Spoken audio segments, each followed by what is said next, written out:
Ao anatin'ny hafaliana tanteraka tompolasy tompovavy no iarabana antsika mianakavy manaraka ny miaramonja MBS Radio Mada amin'izao alakamisy 3 Jona 2024 izao anterina ny arabo ambampirarintso ho antsika mianakavy na ianao eto an-tanindrazana na ianao any ampitan'ny ranomasina ataontsika arabo manjaka miadana ka dia samy mahazo ny lafalo hatrany ampitan'ny ranomasina araka ny nambarantsika iteo isorana ihany koa ilay nahary satria raha tsy izy dia tsy afaka iserasera sika amin'ny alalan'ny sary sy ny feo. Ny feo moa zany dia afaka arahanao mazava loatra amin'ny Radio Mada, amin'ny MBS Radio, amin'ny fahitalavitra MBS, eo ihany koa ny amin'ny fanarahana, ny amin'ny Facebook sy ny YouTube toy ny mahazatra. Ny faniriana dia ny arahanao hatramin'ny farany amin'ity fandarana miara-manonja MBS Radio Mada ity ka tsy sanatria hoe ho fotoana very fotsiny na hoe tsisy atao sanatrika hoe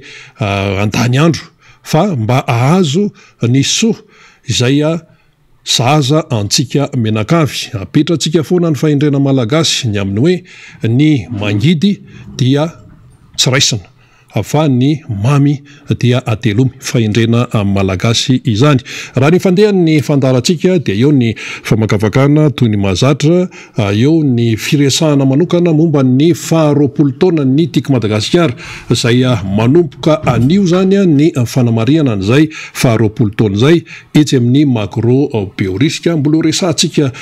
misimisy mihitsy ny momba an'izany hoe faharoapolo taona ny tiako Madagasikara izay. Akoatran'ny izay dia eo ny famakavakana hoentina namana fanira zafy manatany mbola ho avy eo izy. Eo ihany koa ny fandraisantsika vahiny avy lavitra izay efa tonga eto amin'ny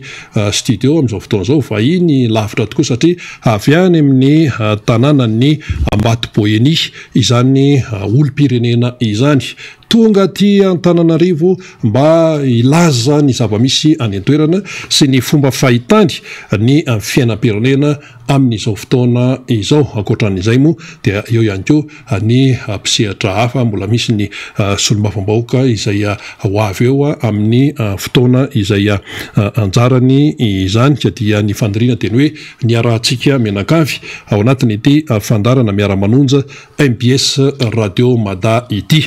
Izay ary Noela tompolasy tompovavy fa dia hiditra amin'ny votoatiny isika. Antoko tiako Madagasikara ka amin'ity anio alakamisy 3 Jona ity zany ny fanamariana an'izany tsingeritaona faharoapolo ny antoko tiako Madagasikara izany. Fotoana lehibe, fotoana izay miavaka tsy toy ny andro rehetra satria ianao rehefa mankalaza zany hoe tsingeritaona zany na anniversaire dia tena hoe miavaka zany raha oharina amin'ny fotoana hafa. Na inona aloha zany ny zavatra niseho dia no ny fitahian'ilay nahary no nahatonga an'izay hoe fahatratrarana ny faharoapolo taona izay. Toy ny fiainan'ny olombelona ihany io rehefa tonga ny tsingeritaona dia misaotra n'ilay nahary. Zay aloha ny voalohany indrindra. Akoatran'ny izay dia eo ny fampatsahivana ny lalana ny diaviny izany antoko tiako Madagasikara izany. Antoko manana ny maizy azy, antoko izay manana ny zavatra rehetra efa napetrany na modely teto amin'ny firenena ary mbola mandray andraikitra amin'izao fotoana izao raha toko ka mbola tononina hoe Madagasikara izany atao hoe Madagasikara zany, raha mbola koa hoe malagasy samy malagasy zany. Ny antoko politika dia manana ny andraikiny mazava tsara mihitsy izy ary ny atao hoe tiako Madagasikara dia atoko matanjaka, manana foto-kevitra, manana ny mpanorina azy, manana ny filoha-mpanorina azy mazava loatra, président Marc Caravaly manana ary manana ny rafitra izay mahatoko azy ara-dalàna tsara eto anivon'ny tany sy ny fanjakana, mahafeno ny fepetra rehetra ary voarakitra any anivon'ny ministeran'ny atitany toy ny atoko efa nisy moa hatramin'izay. Ka raha miresaka zany hoe TIM na hoe tiako Madagasikara dia tiako Madagasikara inona ny dikan'izany? Fitiavan-tanindrazana no dikan'izay ary izay fitiavan-tanindrazana izay dia mitaky andraikitra fa tsy hoe resaka fotsiny ary ny atoko politika amin'ny mahatoko politika azy raha ohatra izy tsy ao amin'ny fitondrana fa aty ivelany fitondrana dia mikatsaka ny fitondrana zay mahatoko politika ny atoko politika misy miteny hoe mitady seza ve zany sa hoe mitady seza mitady seza ampandrosoana ny firenena indrindraindrindra hoe zavatra iainana sy zavatra hita amin'izao fotoana zao dia tsy mandeha amin'izay loniny mbola ho avy eo moa ny olom-pirenena fa any Ambatoboe ny tantara amintsika hoe inona zavatra mitranga any sationa ny fotsiny amin'ny fiainantsika eto Madagasikara ka dio jerena fotsiny amin'izao ve zany ity fahasahiranana sy fahatrana sy fijaliany ity ka ny atoko amin'ny mahatoko politika azy dia tsy afaka hialangalana fotsiny amin'izany fa tsy afaka hoe hijery fotsiny fa mandray ny andraikiny raha eo amin'ny fitondrana izy dia manatanteraka an'izay programany eo izay napetrany eo fa raha aty ivelan'ny fitondrana izy aty amin'ny fanoherana dia mitsikera milaza ny tsy mety mitondra ihany koa ny sosikevitra amin'ny fampandrosoana kanefa moa rehefa tsy heno izay tokony heno an'izany dia akory atao fa dia ny andraikitra aloha amin'ny mahatoko politika sy amin'ny mahampanohitra dia raisina zay tsy mipopotra ho azy anie reny fitenenana hoe tenenina foana kaye anarina foana kaye zao mividim-piainana midangana be ny tsy fandrimpahalemana sy sisa any ambanivohitra dia atanan-dehibe efa atao hoe iainana isan'andro san'andro olona namana vanidego hoe raha ny resaka délestance dia fa zatra zay ny teneniny teto akaiko teto zay naman'izay vao tamin'ny herinandro zany zay efa zatra zay osy dia zany sisa no iainantsika amin'izao fotoana izao ka raha miresaka tsika hoe atoko politika feno 20 taona ny tiako Madagasikara dia zany atoko zany tompoko efa nitondra ny firenena zany ary ny vokatra tamin'izany dia tsara dia tsara mihitsy na inona tenena raha ampitaina amin'ny zao fotoana izao tsara ve zao mivokatra iainantsika amin'izao ny iainantsika isan'andro san'andro manahoantsika zao aza miodikodina aza pasipasoana fa tonga dia teneny mazava hoe mety tiako Madagasikara zany dia tia amin'ny fanoherana izy ary tena hoe manao ny fanoherana araka ny fanoherana ary fanoherana ampisainana sy ao anatin'ny fanajana ny lamina araka ny mahafanoherana azy tsy aty amin'tiako Madagasikara mihitsy zany hoe manao hoe fanoherana ka ndeha rehefa hoe tesitra ianao dia ndeha andoro-trano hoe rehefa tesitra ianao dia andeha anao zavatra atao hoe tsy manjary rehetrarehetra io tsy zay fa fanoherana miainga amina foto-kevitra zay le izy foto-kevitra no zava-dehibe ny hevitra no hoentina ao anatin'izay rehetra izay fa tsy hoe ndeha anao fanoherana botolo misy mansa miteny manao fanoherana botolo sisy izany nanao fanoherana botolo teto rehefa tsy faly no saintsaina tsara zany sy mandinika amin'ny zavatra rehetra zay ny ainan'ny Madagasikara fa ny tiako Madagasikara zany dia atoko politika manaraka tsara ny lamina amin'ny atoko politika azy manana teny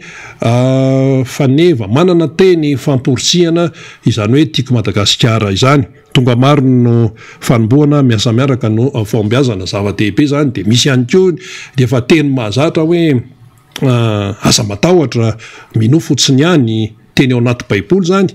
dia tena hoe reny teny famporisihany reny dia tena tanterahana tokoa fa tsy sanatria hoe gesta na hoe tenenina fotsiny misy miteny zao ny sasany hoe mifitiavana ny lehibe indrindra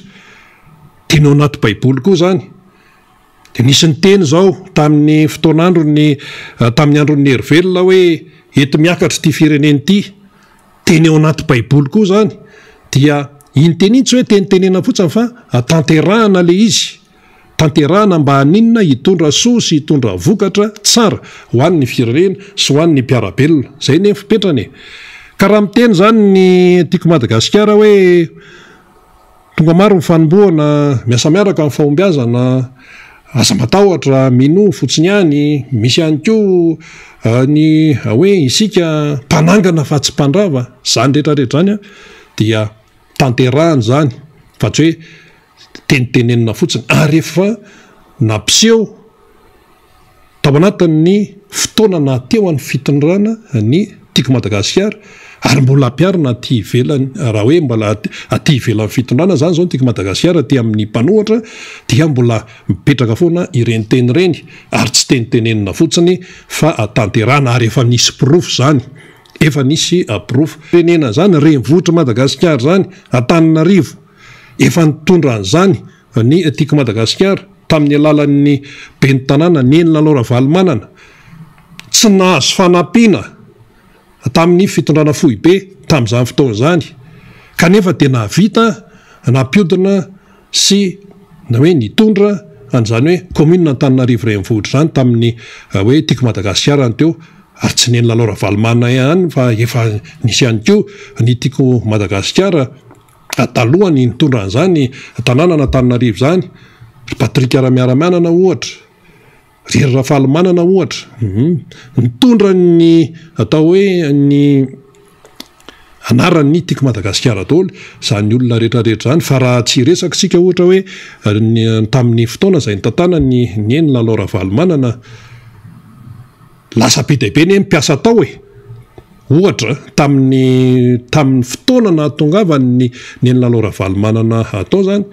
lasa 3,000 mahery raha ohatra niala teo zany ny ben'ny tanàna teo alohany izay voafidy moa zany tamin'ny fifidianana tamin'ireny fotoana ireny Andry Rajoelina no voafidy ho ben'ny tanàna Antananarivo zany dia izy moa zany tsy vita amin'ny mandahany dia lasa izy nanao zavatra hafa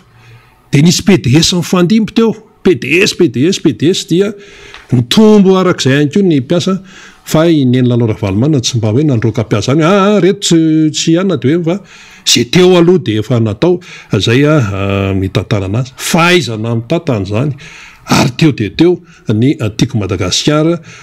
tamin'ny hoe fitantanana an'izay satria olon'ny tiako Madagasikara no ben'ny tanàna tamin'izany fotoana izany ka ny tiano tenena dia hoe na fitantanana commune ary tsy hoe commune hoe ahoana fa renivohitry ny firenena na ny fitantanana ny firenena tamin'ny alalan'ny président Marc Ravalomanana dia efa naseho an'ny tiako Madagasikara ny modely tompoko efa naseho zany ary zany tsy azo amboamboarina tsy azo takonana fa rehefa nisy dia nisy ohatra fotsiny zao tamin'ny taona 2024 ny elany ny président Marc Ravalomanana teo amin'ny fitondrana nanalana azy moa zany nanalana azy teo amin'ny fitondrana vao andro vitsy mihitsy zay no namerina ny tenanay ny jery ny resaka vidin'ny PPN tamin'ny 2024 mars 2024 misy horonan-tsary be dia be any ankoatran'izay efa may dia nijerena ny vidin'ny PPN le mipetraka eny amin'ny mpivarotra eny mihitsy any anaty horonan-tsary any zany fa tsisy hoe foronina antsika tsy miteny zavatra hoe tsy nisy eto tsy miteniteny foana eto fa teo amin'ny 100,000 na 200,000 ariary ny ray kilao an'ny vary eny amin'ny mpivarotra ary teo amin'ny 300 ariary ny kapokan'ny vary tamin'ny fotoana nanalana président Ravalomanana teo amin'ny fitondrana tamin'ny 2024 volana mars any le horonan-tsary any aloha moa fa mbola hojerena dia ngamba misy fotoana amerenana azy eto fa le eny amin'ny vary mantsy le soratana eny le vidin'ny vary hoe zao ny kilao arakarak'le izy misy hoe vary gasy misy hoe makalika fotsy makalika mena mangamila ambatondrazaka misy karazany maromaro zany dia eo na nidididina zao hoe 100,000 na 200,000 faravabetsany ny ray kilao amin'ny vary dia 300 ariary ny kapoka tamin'izany taona 2024 izany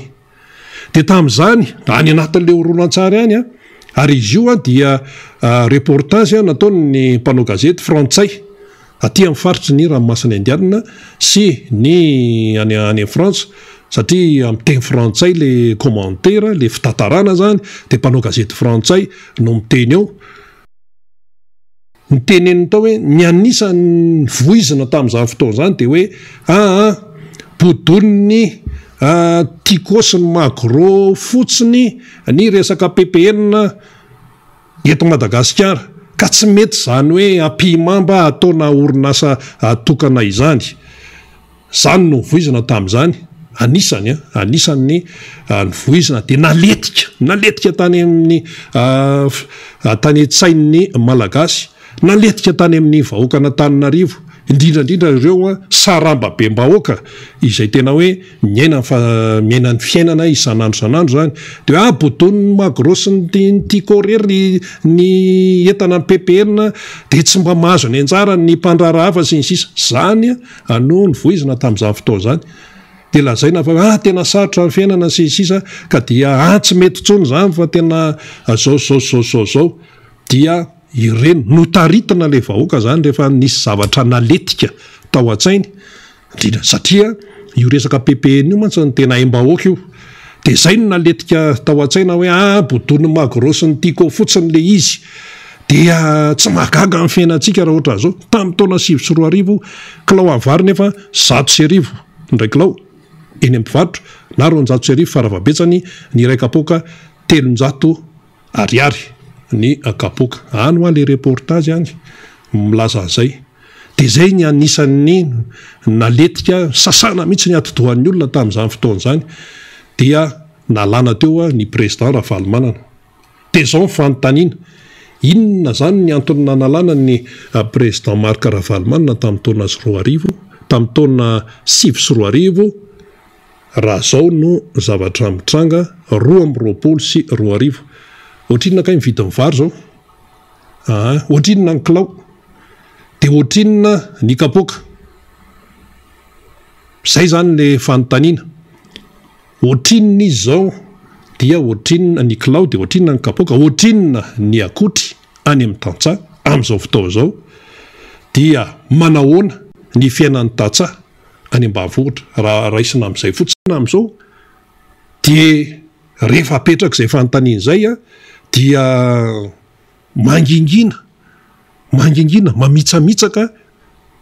ny sasany zay tena hoe ny voyan'izany hoe lafo ny fiainana tamin'ny 2024 fa rehefa anontanianao zay hoe mora ve ny fiainana zao inona no nataonareo nandritra n'izay fotoana izay ary raha nyteneninareo hoe tsy nety ny fitondran'ny tim raha nytenena hoe tsy nety ny fitondran'ny ny président Marc Ravalomanana ka nanongotana azy teo tsy tamin'ny fomba demokratika raha tsy mety ve zao zay fotsiny mety ve zao akoatrany any amin'ny resaka fahasalamana ma efa nytenenina teto ohatrinona zao manao dialyse ho an'ny olona marary ohatra fotsiny zany efa nytenenina teto moa zany ao ny sasany manao dialyse indroa anatin'ny herinandro ny sasany intelo arakarak'le toetenan'le olona moa fa ny dokotera no malala an'izany ohatra fotsiny zay ohatrinona ny manao scanner arakarak'le zavatra tadiaviny ny dokotera satria manorina ny dokotera ty de lasa ianao mandeha any misy olona tsy salama amin'izao fotoana zao misy olona tsy salama de manatona toeram-pitsaboana fa fanontaniana mipetraka voalohany vao miditra ny lay toeram-pitsaboana tsy tenenina eto de zao ny teneniny ao jerena zany le olona hoe tena zao ty hoe marary izy zany zao ny aretiny inona ny fanontaniana mipetraka manambola aloha sa tsy manambola zany ny fanontaniana mipetraka ianao zany hitady hoe tena fahasalamana fa zany ny fanontaniana mipetraka manambola sa tsy manambola aloha satria raha ity aretin'ity zao tsy maintsy atao n'ity zao mila n'ity zao mila n'ity ka manambola sa tsy manambola rehefa tsy manambola ianao zany inona ary nataon'ny dokotera eo inona kosa ary nataon'ny dokotera eo hoe zao natao tsy maintsy manao an'ity tsy maintsy manao an'ity analyse ity tsy maintsy manao an'ity ty fa tsy amanetsiny io fa matapitrisany io tena hoe sahirana aty amin'ny taona 2024 zany ny zavatra misy dia hoy isika hoe dinidinio ihany zay tsy manery mihitsy hoe tsy maintsy zao fomba fijery tsy maintsy zao fomba fijery tsy anjaranay zany fa ny anjaranay de miteny ny zava-misy ny tany aloha sy ny ankehitriny ka raha feny 20 taona zany ny tiako Madagasikara izay efa nitondra ny firenena efa nanome modely aty amin'ny fanoherana izy amin'izao fotoana zao dia tena hoe rariny tokoa raha mariana izany faharoapolo manoana izy hoe raha zao ny tany aloha zao ny ankehitriny zao zany ny tena vanina tena hoe mitombona tsara ny foto-kevitra hoentiny ilay atokotiko Madagasikara miainga ihany koa moa zany ary ny filompanorina dia nanome modely zay koa aloha tsara ho mariana tsara fa raha miresaka ianao zany hoe atoko de hoe misy rafitra ao misy foto-kevitra ao sy ny sisa fa tsy maintsy jeren'ny olona aloha hoe iza le mitantika iza le mitarika iza le leader iza le mitarika iza le leader manahoana lay olona tena tsy maintsy misy resaka olona io na tiatsika na tsy tiatsika ary le mpitarika foana no jerevana aloha raha miteny ianao zao hoe ohatra hoe ny atoko Arema ohatra hoe raisina ohatra fotsiny de ny président ny amiral Didier Ratsiraka no tarika no leader an'izany iza le olona de fantatra eo zany Didier Ratsiraka zany dia manambonina hatrambony zany manapaizana zany anisany tena hoe tena manatsaina zany amin'ny mpitatana taty Afrika sy ny sisa tena mahay zany dia eo fantatra eo tendray ohatra fotsiny ny UNDD ohatra professeur président Safi Albert manapaizana zany mpitsabo zany manana maizy azy zany sy ny sisa de jerena ohatran'izay de raha miteny zany zao hoe tiako Madagasikara raha miteny ianao hoe tiako Madagasikara iza no namorona zany filompanorona de président Marc Ravalomanana izy zany olona zany zany olona zany dia mpandraraha zany mafantatra tsara ny fiainan'ny tatsan zany ny tontolo ambanivohitra zany satria avy any izy no mivoaka dia olona mino an'Andriamanitra zany olona mijoro amin'ny foto-keviny zany zavatra ohatran'izany olona enjana be zany amin'ny resaka négociation amin'ny sehatra iraisam-pirenena amin'ny resaka hoe relation internationale resaka démocratie sy ny sisa amin'ny resaka fandresena efa nisy ny proof ary nisy ny modely zany olona zany za Marc Ravalomanana filompanorona ny time zany tsy nanao ambanin-javatra zany ny resaka sosialy ny ankizy madinika tamin'ny resaka kit scolaire nanamboatra lalana zany efatrany amin'ny 1 kilometatra manodidina any ny vitany nandritra ny fotoana zay ny tantanany sy ny sisa be de be zao ny teny fampona de ny an'ny sasany ray ohatra ny amin'ny atoko tsy teneniko eto hoe manahoana ny mpitarika artiste mahay arts martiaux mahay karaté mpandraraha sy sisa samy manana ny mampiavaka azy zany ny hoe ampitarika ary fantatry ny olona zay rehetrarehetra zay manahoana le antsoina hoe charisme zany tafiditra ao daholo zany mino an'Andriamanitra sa tsy mino an'Andriamanitra nanao fianianana tamin'ny baiboly sa tsy nanao zany rehetrarehetra zany ao anatin'ny daholo zany ka raha ohatra zany hoe resahana ny tiako Madagasikara dia efa nisy miprofo noentiny aty amin'ny fanoherana izy zao fantatra ny filompanorina an'izany atoko zany de mijery ny olona mamakafaka ny olona de azagaga sika raha am'izao fotoana zao de misy ny olona vany amina atoko hafa miditra mandodo baravarana makaty amin'ny time inona ny mahatonga an'izany dia rehefa nandinika izy rehefa namakafaka izy tonga amin'le fiteny malagasy hoe nahaka ambony hoe resy lahatra ahoana de resy lahatra satria le foto-kevitra ny zavatra efa nataon'le atoko time sy ny sisa dia mitenenina teo moa zany hoe manatona zao ny tompona ndraiky sy ny sisa dia asa moa zay fa nanatona tany izy dia satria izy tsy niteny taty tsony dikan'izay zany efa nanatona tany amin'ny tompona ndraikitra tany izy zany ka izay lay fandehan'le raharaha zany fa tsy misy zavatra hoe mandehandeha fotsiny am'izao io resak'io raha resaka hoe atoko politika fa rehefa zavatra tenenina dia tanterahana fitiavana ny lehibe indrindra ozy ny sasany za teny ao anaty baiboly koa zany dia raha lehibe indrindra raha fitiavana dia karakarao raha ny vahoaka omeo fitiavana ary izy zay karazana fitiavana omeo an'le vahoaka fa raha fitiavana ny lehibe indrindra be dia fiakaran'ny PPN no zavatra misy,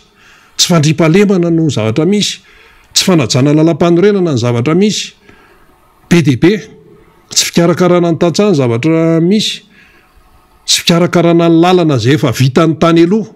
vita tsara tarehy ny lalana tany amin'ny 10 taona lasa tany, fa io rehefa tsy misy fikarakarana, tsy misy entretien dia potika io. Misy koa moa ny toerana zany hoe be orana be, ohatrany hoe Tamatavy makany 10 point iny dia tonga hatrany Fenorivo Atsinanana hatrany Sonerana any, Sonerana Vongo ny tiana tenenina. Dia tsisy fikarakarana dia gidra be ny makany ity Menavara ity makany Antseranana rehetrarehetra any. Io moa mbola ho avy eo ny namana zany ny olom-pirenena avy any Ambatoboe ny tantara eo misy resaka lalana teneniny eo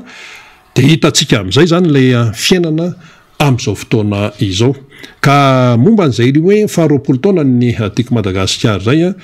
zava-dehibe ilay izy ary tsy miala bala amin'ny andraikiny ilay antsoina hoe tiako Madagasikara. Misy rafitra mipetraka mazava tsara ao dia misy moa zany ny tompona andraikitra maro samihafa ao dia afaka hoe atonina zany. Ka momba n'ity letsingeritaona 20 ny team ity nde aloha arahantsika le famantarana teo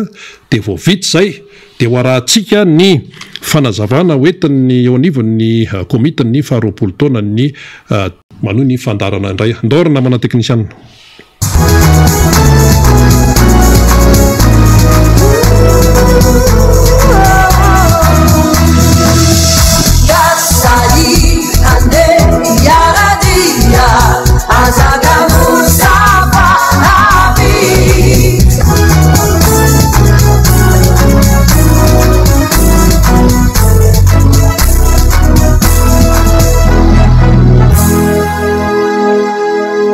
Fampirantina ireo sary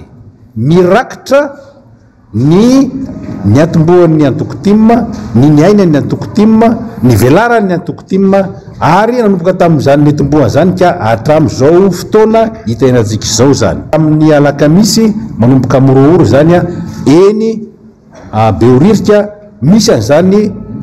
fampimirana zany. Anasanantsika mba anatrika azy tsy hoe sary ihany no hitanareo fa misy rehetra ny fitaovana rehetra momba ny sary ao ary misy koa ny rakitsoratra zay ilahatra ao anatiny izany fampisehoana zany. Ny zoma zany dia tsy mioa mbola iverina ihany koa zany ilay fanehoana n'le antsary sy antsoratra ny tantaran'ny team, tarapenan'ny team zay. Ny asabotsy ho avy zao dia andro lehibe fanombohana amin'ny fomba ofisialy zany ny fankalazana ny 20 taona ny team. Atomboka amin'ny fanompoam-pivavahana lehibe zany ho angatana fitahina ho an'ny firenena sy ny antokotimma. Milahatra amin'izay ireo kabary isan-karazany fanazavana sy fandraisana anjara anehoana zany lanoana lehibe zany. Ao aorian'izay ireo ratsamangaika rehetra, ireo rafitra antanatohatra misy amin'ny team, na ny vonjimaiky zany na ny mbola raikitra dia hanana ny anjara fankalazana ny anazy koa zany any amin'ny faritra isan'isany misy azy.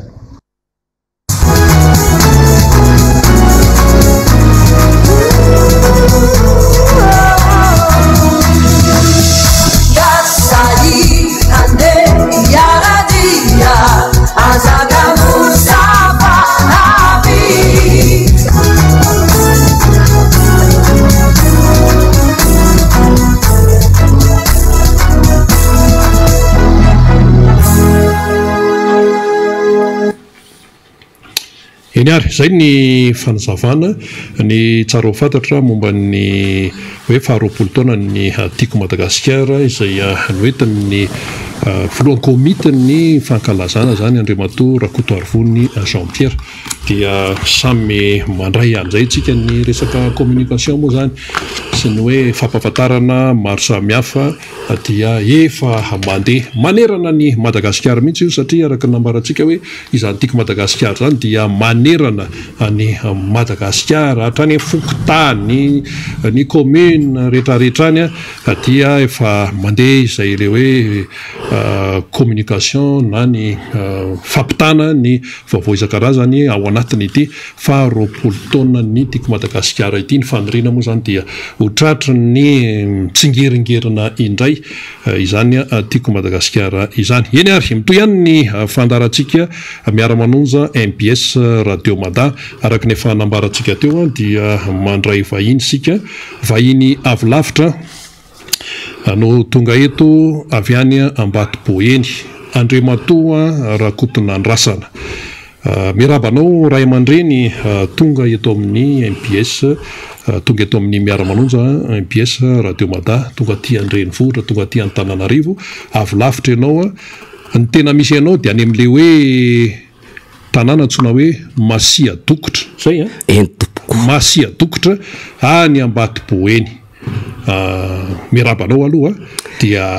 minonao ohatra vetrany raha fitenenana re misaotra tompoko nanome ny fitenena eny voalohany indrindra aloha eny amin'izay fiarabana zay nandraisanareo tonga eto amin'ity toerana ity dia hoy aho hoe misaotra n'Andriamanitra lehibe iaho satria na dia lavitra izy nitorona nisy ahy dia mbola nitantanin'Andriamanitra sy nivombininy aho ka afaka niona soamantsara aminareo hanio ny hevitra sy ny zavatra mampalahelo zay tsy takatra ny saina manieritreritra mahazo ny vahoaka n'Ambatoboeny amin'izao fotoana izao dia misaotra n'Andriamanitra faharoa dia misaotra anareo ihany koa mandray ahy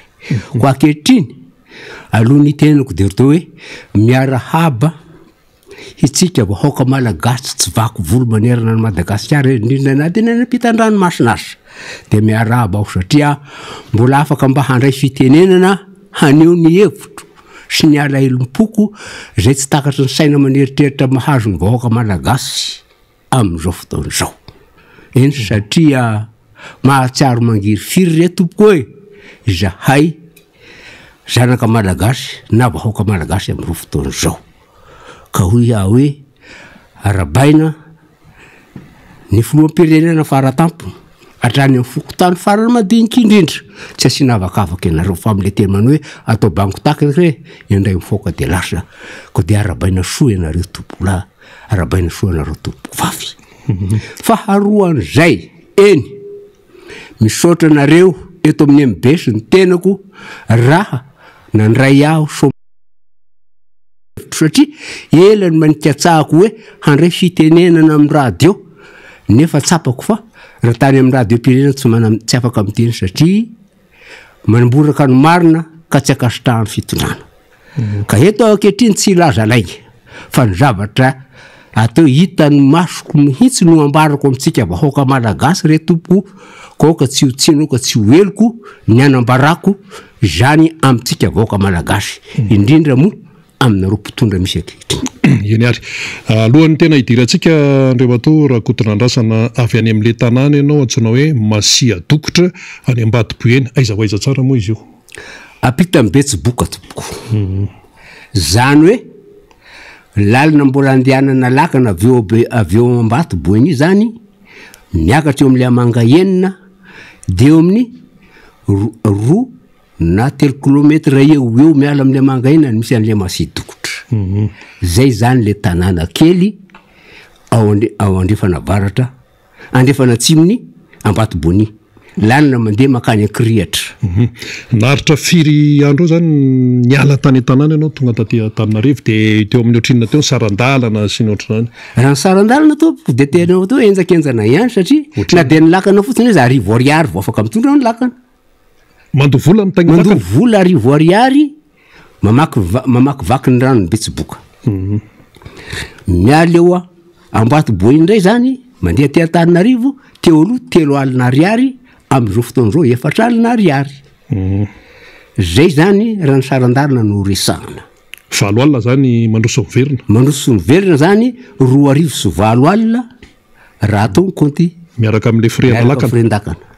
saotra to mazava zay eny tena finiavana lehibe tokoa zany avany alavitra any tonga ty amin'ny MBS ty Tananarivo ny resantsika voalohany ara momba ny lalam-panorenana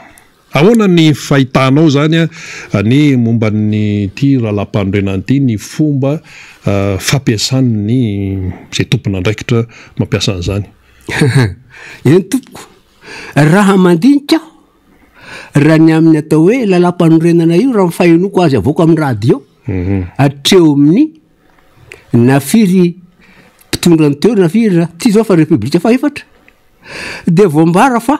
ny mpitondra tsy maintsy manatanteraka ny zavatra voalaza lalam-panorenana kanefa amin'izao fotoana zao raha mandinika zaho tsy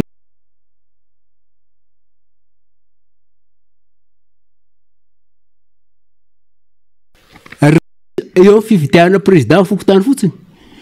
tsy manana safidiny vahoaka fa zay tendren'ny chef district dia tsy maintsy terenankolaka ny vahoaka ifidy an'io tian'ny district io satria olona azo ny district bakona zany araka mibakiny filoham-pirenena zay fahitanareo azy dia tsy maintsy eken'ny vahoaka na tiany na tsy tia faharoa zay amin'izao ny tompoko mbola misy commune tsy manana be ny tanàna mbola misy nefa dia zay hoe délégué spécial ao commune inona ny antony zay tsy efa dika tsy fanatanterana lalam-pandroana ve zay manaraka an'izay ny voalaza hoe gouverneur amin'izao fotoana zao filoha faritra ny ilazana azy fidina zany nefa tendreniny filoham-pirenena dia zavatra mety ve zany tompo aminay dia tsy akenay zany satria tendrena hanao pression ny vahoaka lay gouverneur hanao pression district manao pression ny bentana sy ny fokotany fahatelo raha eo amin'ny ankapoben'ny fitonana dia tsy mitombona tompoko io lalam-panorenana io raha fahitavanay za tsy ao anatiny atoko politika dia soriko zay teo ihany aho teo aloha fa saingy bato vilambava nataon'ny mpitondra tompoko satria inona ny antony nylazay ny vavany hafa tanterahany amin'ny asa hafa ka dia ho iaho hoe tsy mitombona ka asa ngamba voatapom-bavan'ny filoham-pirenena ngamba ny filohan'ny antenimera-pirenena filohan'ny fitsarana avy ny lalam-pandrena sy ny gouvernemanta satria tamin'ny fotoanandron'ny président zafy eny zavatra kely foana ny tsy araka ny sitrapon'ny filohan'ny antenimera-pirenena tamin'izany Andriamantoa Risara ny filohan'ny antenimera-pirenena natao ampesement président zafy niala tsy nalany fito amin'izao nefa ny maro ny karazana didy jado nampiasain'ny fitondrana amin'izao dia arirarira le vahoaka tsy araka ny eritreritra vahoaka tompoko raha amin'ny eritreritra tsy mitombona ny fitondrana amin'izao fotoana zao raha mitiasitra lalam-pandrena andresahana tsy mitombona io tompoko tsy ajaina zany le lalam-pandrena tsisy fanajana lalam-pandrenana mpitondra amin'izao misy fiatraikany amin'ny olo-pirenena ka any amin'izay vahoaka madinika amin'ny miaritry ny marary tena marary marary zay tompoko marary satria na dia président fokotany zay manao zay tiany atao koa président fokotany any atao hoe mifely vahoaka madinika na dia tsy rary ny ataon'le président fokotany dia tsy maintsy manaraka ambokony le vahoaka madinika ka hoana moa nampetena zany zay hoe tsy misy zany le fanajana ny lalam-pandrenana zay ny dikany ka ho antsika vahoaka samy mieritreritra tompoko ia mazava zay fa fampitoy amin'izay keo Andriamatoa Rakotona Andrasana resaka hoe démocratie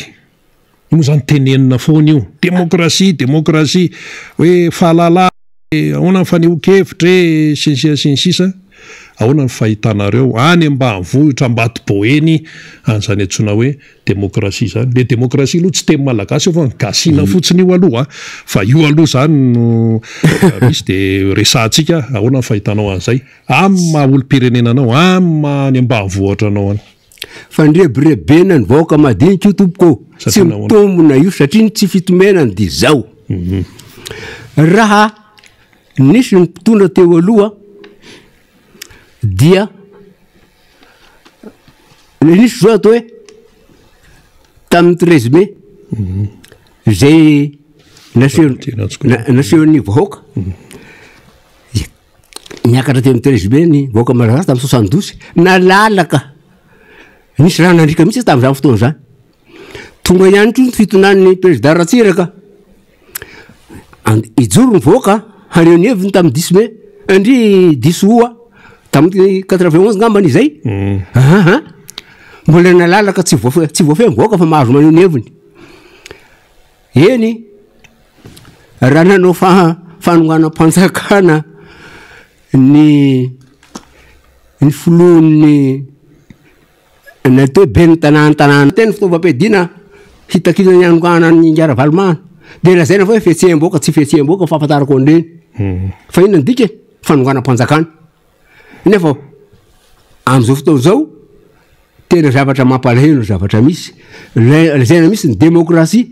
rehefa tonga teo fitondrana ny filohan'ny tetezamita tonga ny fitondrana feno izy amin'izao fotoana izao satria 5 taona ny laniny tao amin'ny mitetezamita nianatra fomba fampiarana ny lalàna hoenjaniny izy zany ny fahafantarako azy ka hoy aho hoe tsisy démocratie amin'izao tompoko tsy misy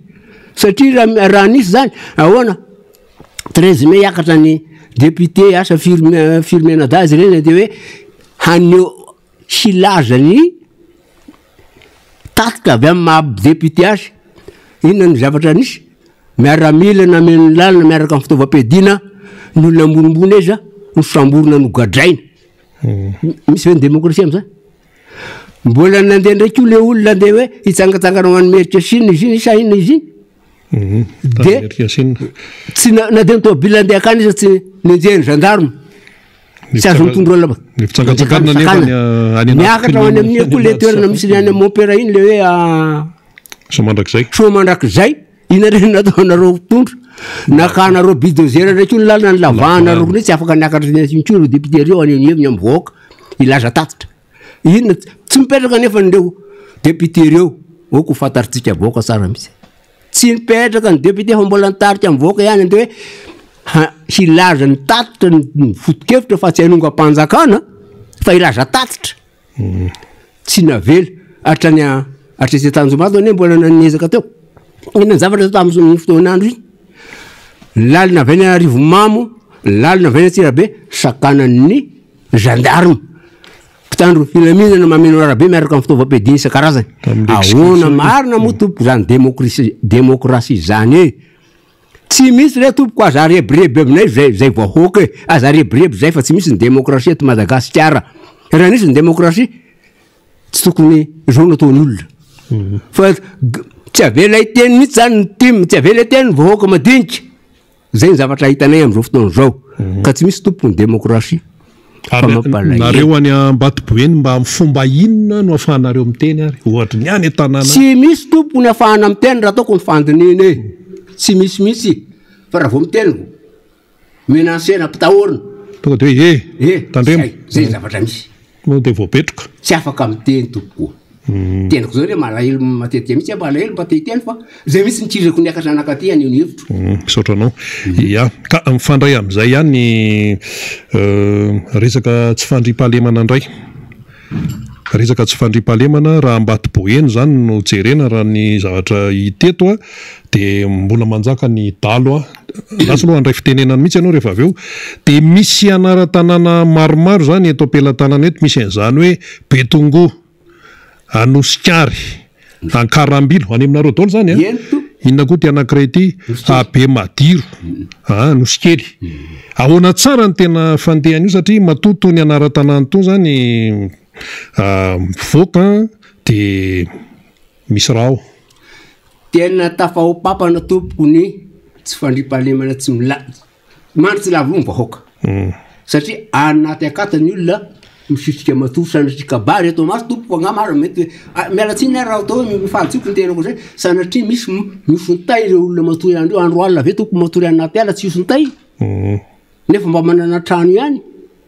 mahana trano ihany io latoriny fina ny tena zavatra amin'ny trano noniny no le resaka dalo mahatonga an'io dia rehefa tatorina nefany dia hoe maka miaramila ianareo maka miaramila rehefa naka miaramila ny vahoaka inona reny zavatra ataon'ny fitondranao asa tsaiko na rafitra avy aty ambony io na atreo amin'ny district Anambato tsaiko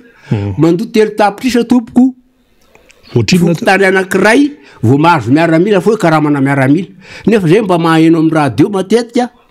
hoe ny miaramila tsy karamain'ny fokon'olona fa karamain'ny fanjakana rehefa misy tetibola mpanjakana andoavana telo tapitrisa tamin'ny volana marsa teo zao olona manano tena hanina hohaniny androany tediaviny hohaniny rapisy tediaviny vary tany ambatobony 700 ny kapoka terena fotsiny zao andoha le vola roa alina isa tokatrano andoavana io telo tapitrisa io za zao tafakaraka ty zao maheno mba meno telefona amin'ny namako avy any azy zao fa hoe le miaramila Thomas Dokitra ndray nasorona ray nefa nandoavana vola roa alina isa tokatrano hoe iambona amin'ny vahoaka hono kanefany miaramila anankiroa tompony tanàna amin'ny fokotany tanàna telo efatra miambona azy inona zavatra miseho tsisy varana ny andoavany olona ny vola telo tapitrisa lehibe ny mpitandro filaminao ambatobony telo tapitrisa vao mahazo miaramila za ihany de ahoany reto le tanàna voatonotony reto zao ny zava-misy tompo mbany amin'ireo tanàn'ireo ary miaratsindra fa lavalava kely ihany tamin'ny volana novambra 2 eny novambra 2 angambany izy zay tamin'ny heritaona nisy olona notafian'ny dalo tao amin'ny fokotanin'ny be madiro atao amin'le atao hoe mangamankirana rehefa tsy tratrany dalo tao rehefa tsy azony tao le ombonaiky angalariny inona ny nataony naorony dolo fananan'le fianakaviana tao de noentiny zay zakany tsy zakany tonga de nidorony ny tanàna trano telo ny may de nyray mpianakaviana noentiny reo daly reo de afaka asa narona 3 kilometra ny alan'ny tanàna zany de navotsiny fa nalany ny sofiny anankiray aloha nalany ny dalo rehefa mba avitraina tao le oliny maraina ny alakamisy lasa ndray amonjy hopitaly any amin'ny hopitaly manarenitra batobony inona reky io nefa nataony dokotera nefa miala amin'ny eo amin'le amanga enina mbola andeha lakana rehefa tonga tao amin'ny hopitaly olona efa voaindaky ny dalo ve toko izy ina volana mbalany tsy nety andray ndraiky io ny dokotera tao raha tsy mandoro hoetsy ariary io olona no ravain'ny dalo no didin'ny dalo nefa ranomarina tokony tsy ilavany am'zany dokotera kanefa nandoro hoetsy ariary vitim-panafody raetsy amia telo eo tsy mahery tompoko no foronona de diavina any amin'ny lavatranyolona tsirareta fianakaviana zany nitsondo nitady ny vola telo eo tsy mahery io menany dokotera sara-panafody tao amin'ny hopitaly za mbe tompoko zavatra rariny re zany ngamba tsy rariny zany faharoany zay asa fotoana fotaorina io ndray mbola neviny dalo ihany ndraiky mitsyo tanàna io mbola io ihany président fokotany ndray ndraiky vonony tao le président fokotany lasa mba mailo lasa le vahiny tafandro tao amin'ny président fokotany tratrany dalo no tetehny takiny heny tena nisy nisy tompoko tena nisy mihitsy zany za olona miasa any ane zaho miasa mitsiaramany zaho vitany masoko mihitsy zany tompo de tsy vitany io ihany nefa anara misy miaramila zany be madiro zany tavitra foana ny dalo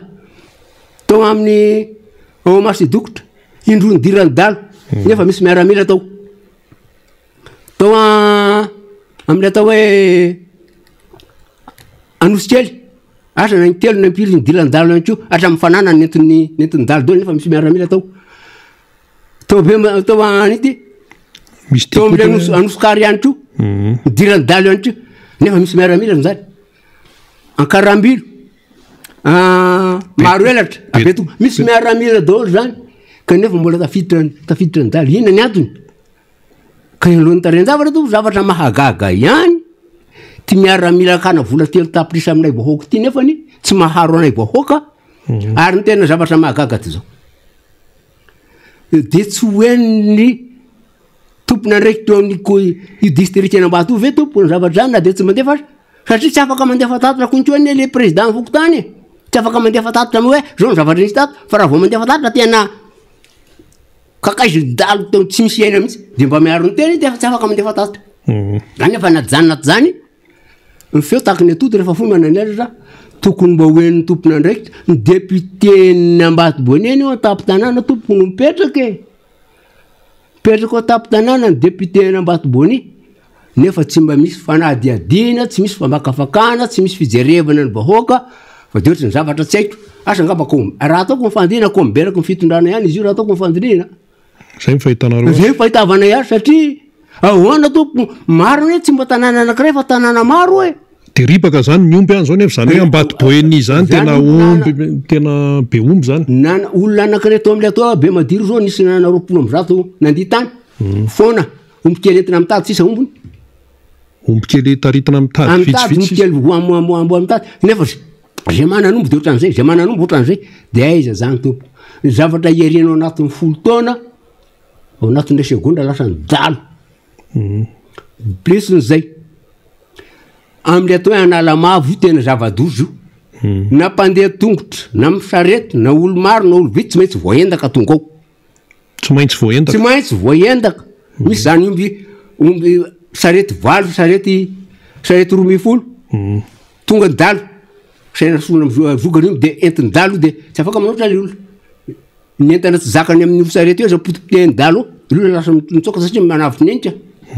zany zava-misy any tompoko rombany afandripalemana mijaly le vaokany mijaly ny tena molona fikaramanana ny tena de efa mana mba miakarakely aty am'tanindrazana ihany aloha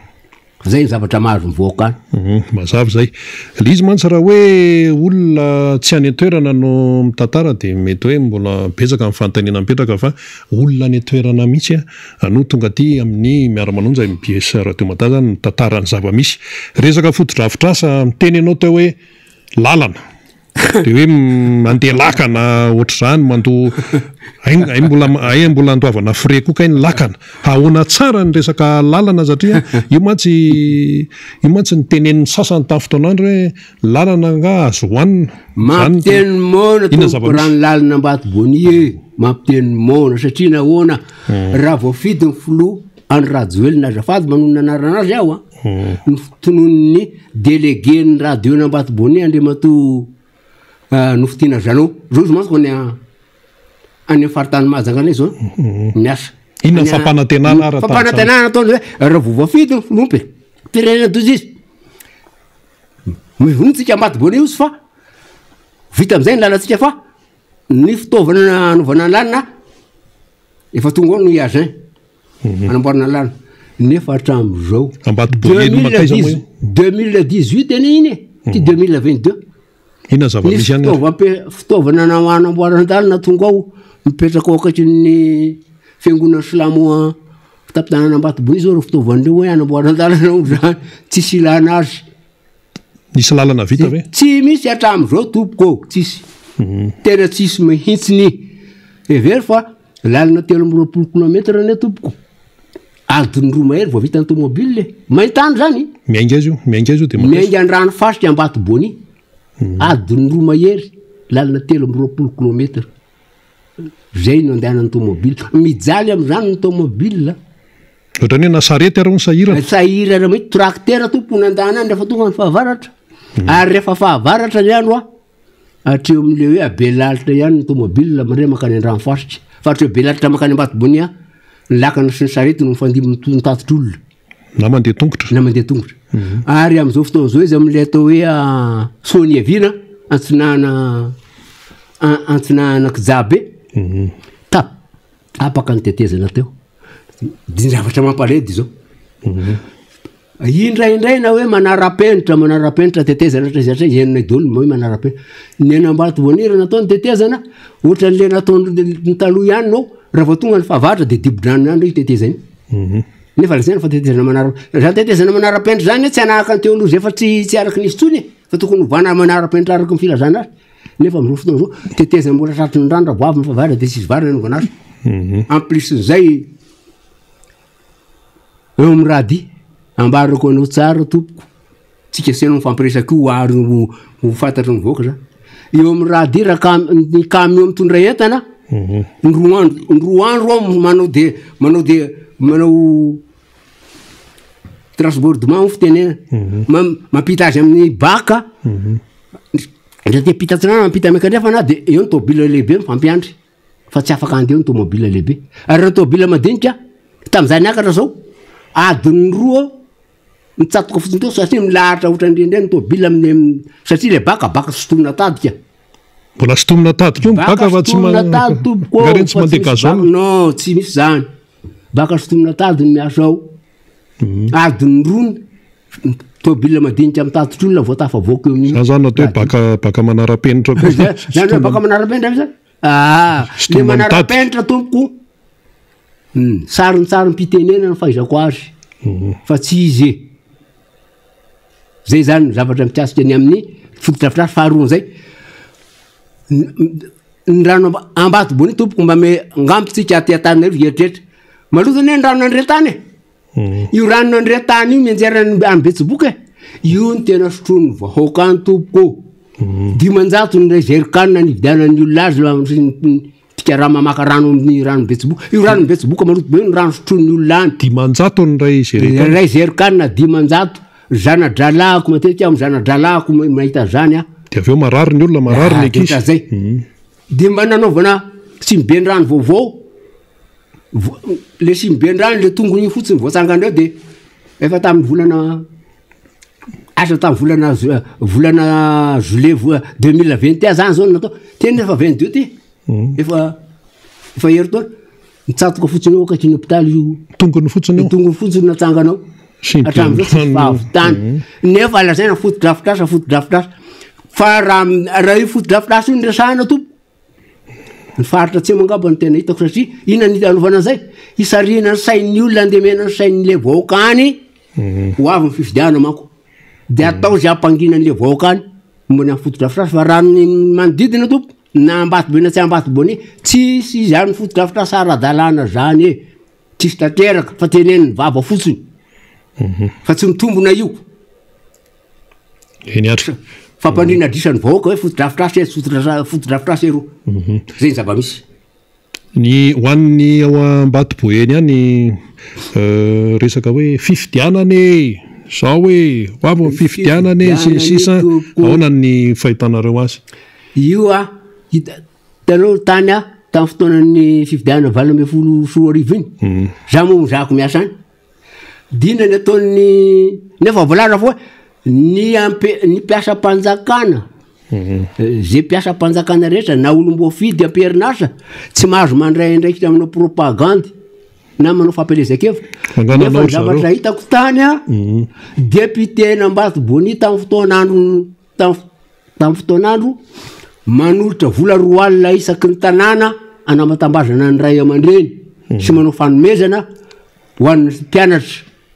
tamin'ny fotoana fampelezakevitra en plus n'izay tsy zay ihany ene zavatra hita fa mbola hatramin'ny président Fokotany terenankolaka amin'ny fotoana fifidianana ampitahorina tamin'le farany teo zany tamin'ny fifidianana président ny république farany teo dia hoe tandremo fa raha voatsilany eo tena betroany mihitsy zavatra tandremo dia ohatrany le président Fokotany zany ohatry manery ankolaka an'le madinika ianina fidina ngamba tsy fitena zay tompo ne votery manao zay président Fokotany hoe ianina fidina ka noho zany tompoko tena ohatrany tena tsy izy loatra fa sy fanaraha oka tokony mba hisy fanaraha maso akaiky io zavatra io amin'ny polisy zay raha mieritreritrako dio ia hoe tamin'ny fifidiana tamin'ny 2e république angamba mba nety satria hitako ihany tamin'ireny satria manomboka any amin'ny Fokotany natao fifidianana dia any amin'ny république amin'ny farany tonga dia malalaka amin'izao nefa ny filohan'ny république aloha no fidina vonalohany dia io afaka manao pression nisy ny atany manao pression dia chef district dia ohatrany automatique zany lano azy amin'izay fotoan'izay ka noho zay tompoko raha mieritreritra raha ohatrako ary bary ny olona samy mitaraina an'izay dolo dia hoe tokony hoana ho marafitra fifidianana io fa tsy atao amin'ny ty hoe président amin'ny république no atao aloha fa alao mba hiakatra any amin'ny président Fokotany aloha zay ny tena tokony ho izy dia le président Fokotany fidina le président Fokotany dia voafity ro président Fokotany dia fidina ndraiky io ny conseiller fidina ny be ny tanàna fidina ny lehibe amin'ny faritra lehibe ny faritra fa tsy ho tendreny ny antony anaovana le fianendrenany ka rehefa voatendrenao tsy maintsy manaraka mibaiko mpanendrenao koa anao tsy natantarana baiko komatoro nahazo le torona nisy olana nendriko zay ny andikany le fanendrena raha tsy araka ny lalam-pandrena zay tompo raha mineritreritray maro ny voaka no mitaraina amin'ny hoe le fifidiana oka hiakatra avany amin'ny fokotany mahitsiny zay ny tokony rafitra ampiarina de na fifidiarana inona na fifidiarana inona de mangarahara tsara zay oka manaraka tsara ka maro zany hoe ohatrany any zao telo andro vao tonga any amin'ny distrika ny voka-pifidiana avy any kirihitra avy any Tsitampika telo andro satria tracteur ny andehanana sarety ny andehanana tracteur avy eo no hitondrana valim-pifidiana ka iny aritra intsy avy eo sisy mpitano filamira miaraka aminy fa olo mafidy de aka indraindray asa to hoe ohatra hoe mialana kirihitra izy tonga ambatomasina afarivany andro de matory eo na ireo samy an'ireo indraindray tsisy délégué-ny antoko hafa fa de ao de mety vohodina zavatra tsik miovy eny am-panidina tompoko fifidiana io fa tena tsy izy mihitsy tsy mety io amboary io rafitra io raha ohatra ka tena ilaina angarahara ny fitondrana be de be zany ny zavatra tsy mety eto amin'ny firenena ary anisany ny any Ambatoboeny any misy zavatra anankiray koa ty Andriamatoa Rakotonandrasana zay atsivona ihany moa fa olo-pirenena izy avy any amin'ny tanàna ny Masidokotra avy any Ambatoboeny tonga aty amin'ny MBS aty Anosipatrana resaka fitsarana be resaka be io ahitana resaka foana io tsy any aminareo ihany fa saika toerana maro eto amin'ny firenena fa any aminareo nefa misy an'ilay antsoina hoe piraidina eto amin'ny piraidina de ato ny tontolo amin'ny fitsarana ohatra mifanjevinjevy be le izy inona zavatra misy ny zavatra misy tompoko de zao ira amin'ny mpanakato amin'ny ara-pilazantsara angamba izy hoe voavidiny vola ny marina voatapony vola tompony marina am'izao fotoan'izao raha resaka fitsarana io satria ny zavatra hitako a teo asa 2024 teo angambany izy asa vita eo nisy piraidina tany aminay karaha nisy piraidina tamin'io faritra Ambatoboeny io zany inona aloha le hoe piraidina mba hazavao amin'ny olona le piraidina zany fokotany maromaro zany mitambatra hanao le dina ko hoe karaha misy zany fa olo zao tamin'ny torina iny zavatra hitako tao a rehefa voatsangana le dina de zay raha misy fanarahandian'le omby de zay fokotany atratrarina ny omby iny zany a de mandoa avo roeny nonotry ny omby iny izy zay zavatra dina fampifezana tao kanefany io rehefa nylalinina de ohatra misy zavatra ambadimbady ihany avy eo amin'ny fitondrana satria naika marony hita taon'ny piraidina io naika lehibe ny daliny naika président tao ihany ko ka tao zany nisy olona tena raindany amin'ny dalo tratra tao tamin'ny alalan'le piraidina natratrarana azy de tao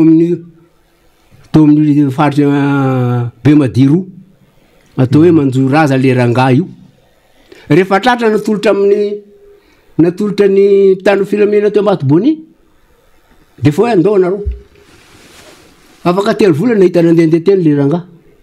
de avy eo nalefa nodiny an-tanindrazana asa izy nafokoina aloha tseky fa nalefa nody an-tanindrazana tsy hita zay zany ny zavatra misy hitanao zay de ny diso fanatahana zany vaoka amin'ny fitsarana en plus n'izay maro ny zavatra hitany ohatra to hoe tratra mombany amin'ny atao hoe tratra manolaka zaza tsy ampy taona miakatra fitsarana inona raha farany misy eo karazana atao hoe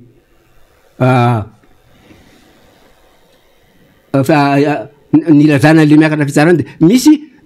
de hoe sazo miantona menazy misy migadra rona telo taona raha betsaka kanefa nijery amin'ny bro raha nisy zany koa za mihitsy mba nandray ndraiky tam'izay nampalera le olona zay nataony iaran'izay nefa za sady mona mareny io zaza io de nandray ndraiky tamy za ndray menaseny gendarme tamin'ny fotoana mona marenina le zaza voolana de rehefa niakatra fitsarana tany eva tanàna sazo miantona anazy le nanolana sazo miantona de sazo vola asa zay sivy alina ariasa sivy etsy ariatsy zay de zay le raha mato reny moa de tsy afaka nitaka iny satria am'le kakera-piarahamonina de nangina fotsiny am'izao zay ny zavatra misy karaha mandika tompoko io resaka fitsarana io a mila jerena akaiky voatampony volany marina tompoko zay tsy mitombona io tsisy mihitsy zany lalàna miatra eto Madagasikara fa niza tompokeloko eto zay manambola eto miva foana zay ny dikany eny ary mandeha ny fotoanantsika Andriamatoa Rakotana Andrasana zay olo-pirenena avy any Masidokotra Ambatopôeny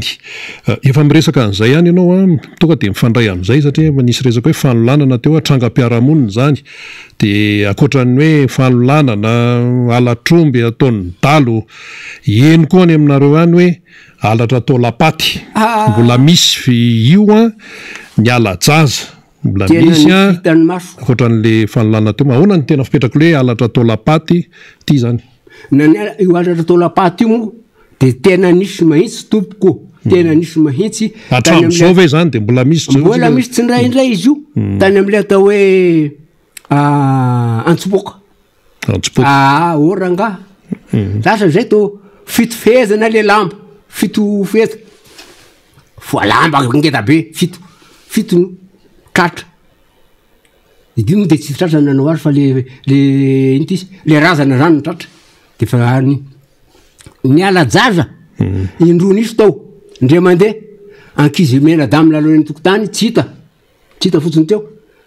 asa fa afiry andro ny fato no hita de anakarikio ndre mandeha koa zaza avy ny angony avy mivavaka trafasiaraka kely tamin'ny ray aman-dreny de tsy hita popoka hatram'izao zay hatram'izao de manarakaraka an'izay eo am'le alatra tao lapaty de zavatra mahagaga inona antony misy efa mba nisy tratra ihany mba hengokenonay kanefa ny hoe raha tratra io tsy azo vonono zay zavatra mahagaga kanefa zavatra maropotina le zavatra ataon'le olona ka noho zany tompo koa io de tena zavatra indrindra am'izao fotoana zao de tena talohany mba nisy ihany tamin'ny fitondrana taloha tamin'ny fotoana za zao atao hoe za zao fa mifahina amin'ny fitopolo taonako za eto miresaka aminao mba hitako tamin'ny fitondrana frantsay mba ianay tamin'izay mbola niady de pakafo pakaray zay ny zavatra nisy am'izao nefa ny tena miopampana tompoko ny zavatra miseho hoe hatramin'ny teo amin'ny repoblika faefatra ny tena tsaroko tena hitako natevin-darana io alajaza alatra atao lapaty alatra karazana maro sama inona ny antony malasa fisaina ary malasa eritreritra ihany tompo ka rio zany de ohatrany mampalahelo ihany le fitondrana asa na mivoaka malagasy asa nga de fa manahoana tsika mavoaka malagasy na de manahoana angina fotsiny am'izao tokony mba hanana fihetsem-po tsika voaka malagasy tompoko fa mijaly loatra ny velona tsy milamina ny trano fa tafiany dalo ny maty any pasana tsy milamina fa tolambalotsika aondranyzao any andafy de ahoana miferitretatsika vaoaka am'izany vokatsika voaka mba io tonga saina mihitsy ny tolambalo nrazatsika hatram'izay tsy nisy nanao an'izany ty repoblika fahefarity nefa tena mahery vaika ny alatra tao lapaty ny alajaza angalarana masony angalarana ny lelany maro karazana ny zavatra eno fa le alajaza aloha de masoko mba nahita maso mba ny am'le alajaza sy le fanolanana sy ny alatra tao lapaty mihita maso miandro eny ary faraparany satria fa mandrosy ihany ny fotoanantsika Andriamatoa Rakotana Andrasana olo-pirenena avy any Masidokotra Ambatopôeny resaka fananantany tena resa be io ary io saika aminerana ny toerana eto Madagasikara dia hainonana io ady tany atsy mifanjevo atsy sy ny sisa ahoana ny resaka olana miresaka fananantany any Ambatopôeny misy io asa tany am'le toe Ambaromay didina Ambaromay sy Ankofatsy ngam'izay nisy rangahy zay zany nisy tany kôlô zany tao de ny vahoaka tao nanalany io nanamboatrany io de rehefa tatorina de nisy rangahy zay asa tanakavanany tao fitonarana tao izy niady tamin'ny voaka de farany zay efa ela manko de nanaovany voaka fitsaram-boaka izy de maty mihitsy manko de nalevana lasa izy zafady manao firazana fa betsyrebaka izy ramena izy ny anarany rangazy de io nefa mbola hatram'zao de mbola ohatrany mbola miseholany ihany ampanambola mbola miseholany izy io satria le vahoaka madinika no sitraka mitrandraka an'io manajary an'io fa mampolo taonany misy mitora taratasy sandoka titre sandoka de tonga de raha miakatra tribunaly na raha tonga de resena le olona nanajary azy 3 taona 2 taona nefa io nanajary nanisy 2 taona folo taona amapolo taona ny maro tonga de resena raha vao miakatra fitsarana satria manambolaka tsy manambola tompoko tonga de resena avy hatrany amboary tompo marina aloha fomba maheno zay zao hoe tsy mahay asina fitsarana mikasika fitsarantany zay ny filohan'ny republika am'izao taona zao tena hitombona anakio zay na tsy na karazana fandrarindrariny ndraiky miko manaona aloha tsaiko fa io tena zavatra tena nisy karana no manan-kery am'izao fotoana zao raha fa tena mandinika zay mba ieniko enina ihany hatrany ary miseholany mifaritra ikontsio zany na de mpanambola samy antorana iza de misy manao an'izany le vahoaka madinika ao am'izao fotoana zao amfariparitra ao amin'ny ambatobon'io le manambola manao sesdoalika an'le madinika manajary an'le tany ka io tompo tena zavatra mampalahelo tena mampalahelo no momba an'io fa tena tsy izy eny ary amaraparanytsika tsy maintsy resaka kely eny tia satria misy idirany resaka hoe fitaovana ilaina amin'ny asa isan'andro amin'ny asa andavanandro ianao de fantatra fa hoe ny asanao zany amin'ny fiatriana fiainana de anao mpanamboatra fasana ary ianao ihany koa mpanamboatra trano taleta moa zany sa inona tafiditra ao anatiny daholo zay fa kaikaiky ahononareo eo amin'io sehatra io mikaikaiky eo amin'ny resaka materiel de mba tataro kely mpiaino hoe sy ny ampijery ny miara-manonja MBS radio mada hoe inona ny tena iainanareo zany amin'io sehatra io mba le fasana aloha ny resana mbola tsy de tena presaka mantsy izy io inona ny materiel ilaina de inona mampikaikaiky anareo ary za zao mihitsy misy atao hoe misy tranombarotra lehibe atao hoe zamazama zay eo ambatobony io zany amin'ny fitaovana ilain'ny olona na fitaovana ilaina amin'ny trano na fitaovana ilaina amin'ny fasana ao amin'ny tena fividiana ny tenako miaraka amin'ny tompony-javatra mividy zavatra ao taloha tamin'ny 24 raika amin'ny 24 talohany zay de azo zena fa mirary ihany ny vidin'ny fitaovana ilaina ny soma tam'izany fotoanandro zany 2 alina valorisy 2 alina raha farany lafa ny via ny fera sisy 1 ray alina ny fera 8 valorisy 1 ray alina ny fera 12 vidina eo amin'ny 3 alina eo tamin'ny fotoanandrony zany am'izao fotoana zao vao tsy ela tamin'ny volana novambra teo azy zao vidy any be madiro misy tranon'olona ataoko mako de natsatoka mihitsy manko zao trano no le fitaovana tafaopapana ny vidiny najanona io ny akarako nakatetanarivo aloha satria mitangolalitra raha mipetraka any de nakanaraka nakarivotra kely de mbo niakatra eto zokony koa fa najanona tsy fidiny satria ny tolona no vidina 4 alina taloha 2 alina tamin'ny novambra teo zay le fera 12 ny vidina 3 alina taloha vidina 9 alina tamin'ny novambra teo afroeny mihitsy ane zany ny fil de fer famatorana ny levi amin'ny fanaovana beto reny 10 ny kilao taloha am'izao fotoana zao 1 alina ny fantsika tolona 10 taloha zao vidina 1 na 2 sy 1 alina aiza moa ny ainan'le voaka am'izany na de asa tokony mba ho vita ao anatin'ny vola fotoana koa aza vo tena janona tsy fidiny io zao an'olona tranona atao koa zao de zay vokatry ny fitaovana tsaradrary ny fiakarana de de ny tena le tompo ako aloha rangao sao de tsy tratrako tsony satria entanootra ny vidiny izy ty de najanona lohatra eto ka raha io tompoko raha le vidin-davatra am'izao tena tafaopapany tafahopapana tsy indrosiaina amin'ny vahoaka tsony menaka avy ao vidinao 8 sy 7 ny litra menaka mandry tamin'ny andro menaka ty koa nefa mbola laminy any io tamin'ireny vidina lamina mihitsy atao hoe 2 na telo arivo litatra angamba raha farana am'izao 8 menaka mandry avy eo tena ohatrany tsapako fa mampiteraka aretina amity izy io menaka io am'izao fotoana zao fa tsy maintsy hainy avoaka ka ho iaho hoe tafahopapa anaty vidinentany ty tompoko sa misy sika mieritreritra ihany daly ny vahoaka resaka trano ny tenenao fa ny ao amin'ny fasana mba asio resaka kely hoe ny resaka io manahoana ny raha tany aloha ahoana ny vidiny am'izao manahoana ny raha resaka fasana ao satria zay oa zany hoe taloha zany zao zay raha manao fasana zay fasana atao hoe raha farafara enina izy raha ohatra ka atao hoe mandray vita le tompony de viaronay atao hoe any amin'ny 7 na 20 tapitrisa raha afaka manao zay am'izao ny vidin-javatra io tsy afaka anao zay raha lasaka any amin'ny 20 na 4 tapitrisa satria le fitaovana lafo ka ka na olona te hanao an'io izy tsy afaka manao ohatra zay koa ny trano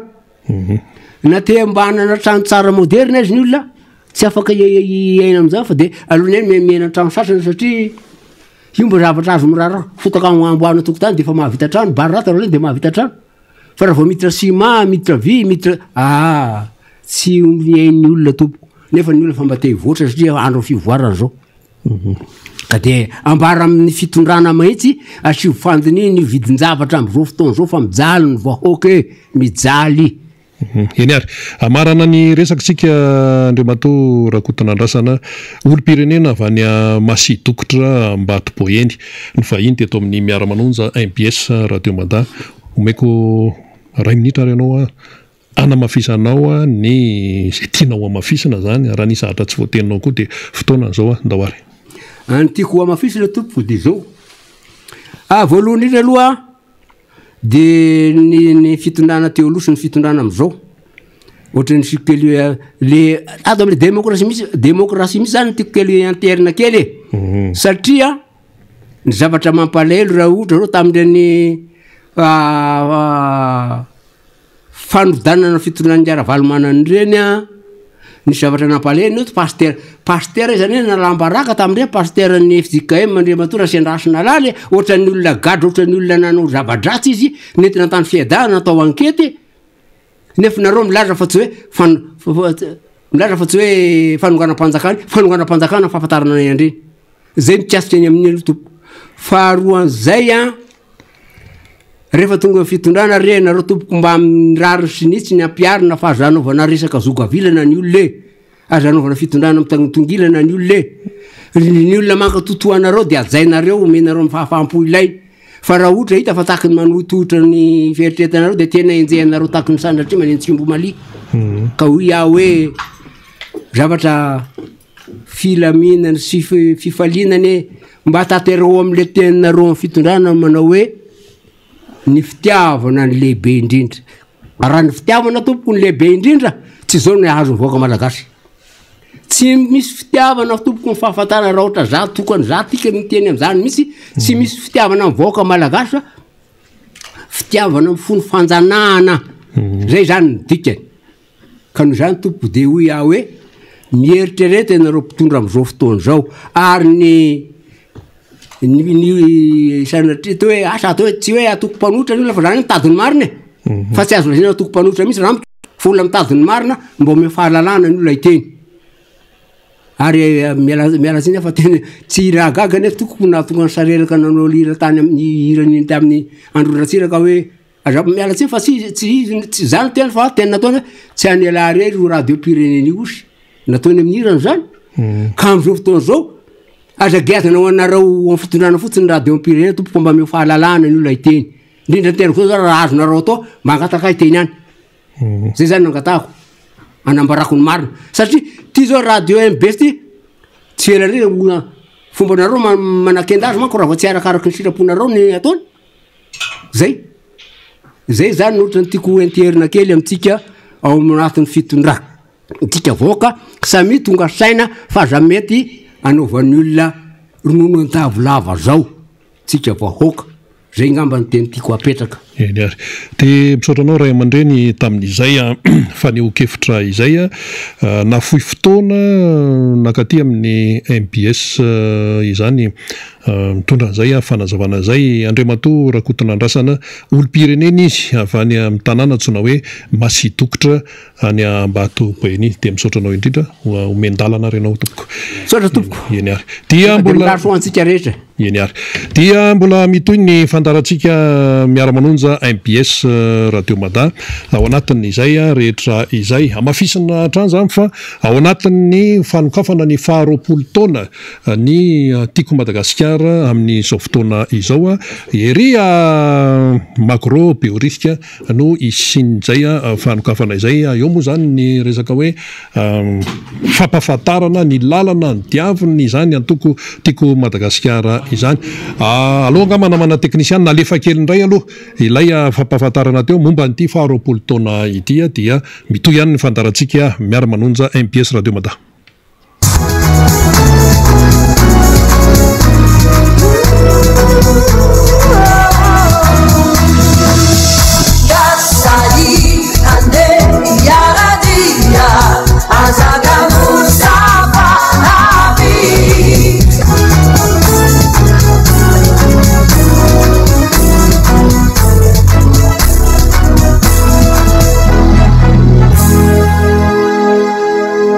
fampirantina ireo sary mirakitra ny atombohan'ny antokotimma ny niainan'ny antokotimma ny velarany antokotimma ary nanomboka tamin'izany netomboha zany ka hatram'izao fotoana hitainantsika izao zany amin'ny alakamisy manomboka morooro zany eny beoririka misy an'izany fampimirana zany anasanantsika mba anatrika azy tsy hoe sary ihany no hitanareo fa misy rehetra ny fitaovana rehetra momba ny sary eo ary misy koa ny rakitsoratra zay ilahatra ao anatin'izany fampisehoana zany ny zoma zany dia tsy mioa mbola iverina ihany koa zany ilay fanehoana n'le antsary sy antsoratra ny tantarany tima tarapenany tima zay ny asabotsy ho avy zao dia andro lehibe fanomboana amin'ny fomba ofisialy zany ny fankalazana ny 20 taona ny tim atomboka amin'ny fanompoam-pivoahana lehibe zany ho angatana fitahina ho an'ny firenena sy ny antokotim milahatra amin'izay ireo kabary isan-karazany fanazavana sy fandraisana anjara anehoana zany lanoana lehibe zany ao arin'izay ireo ratsamangaika rehetra ireo rafitra antanatohatra misy amin'ny tim na ny vonjimaiky zany na ny mbola raikitra dia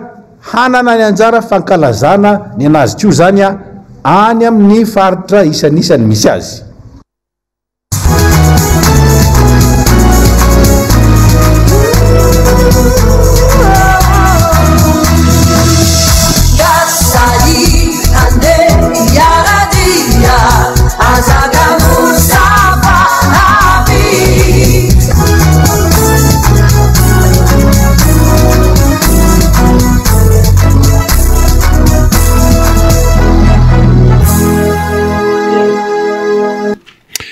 eny ary fa dia efa mifantoka eny amin'ny macrobiorika zany ny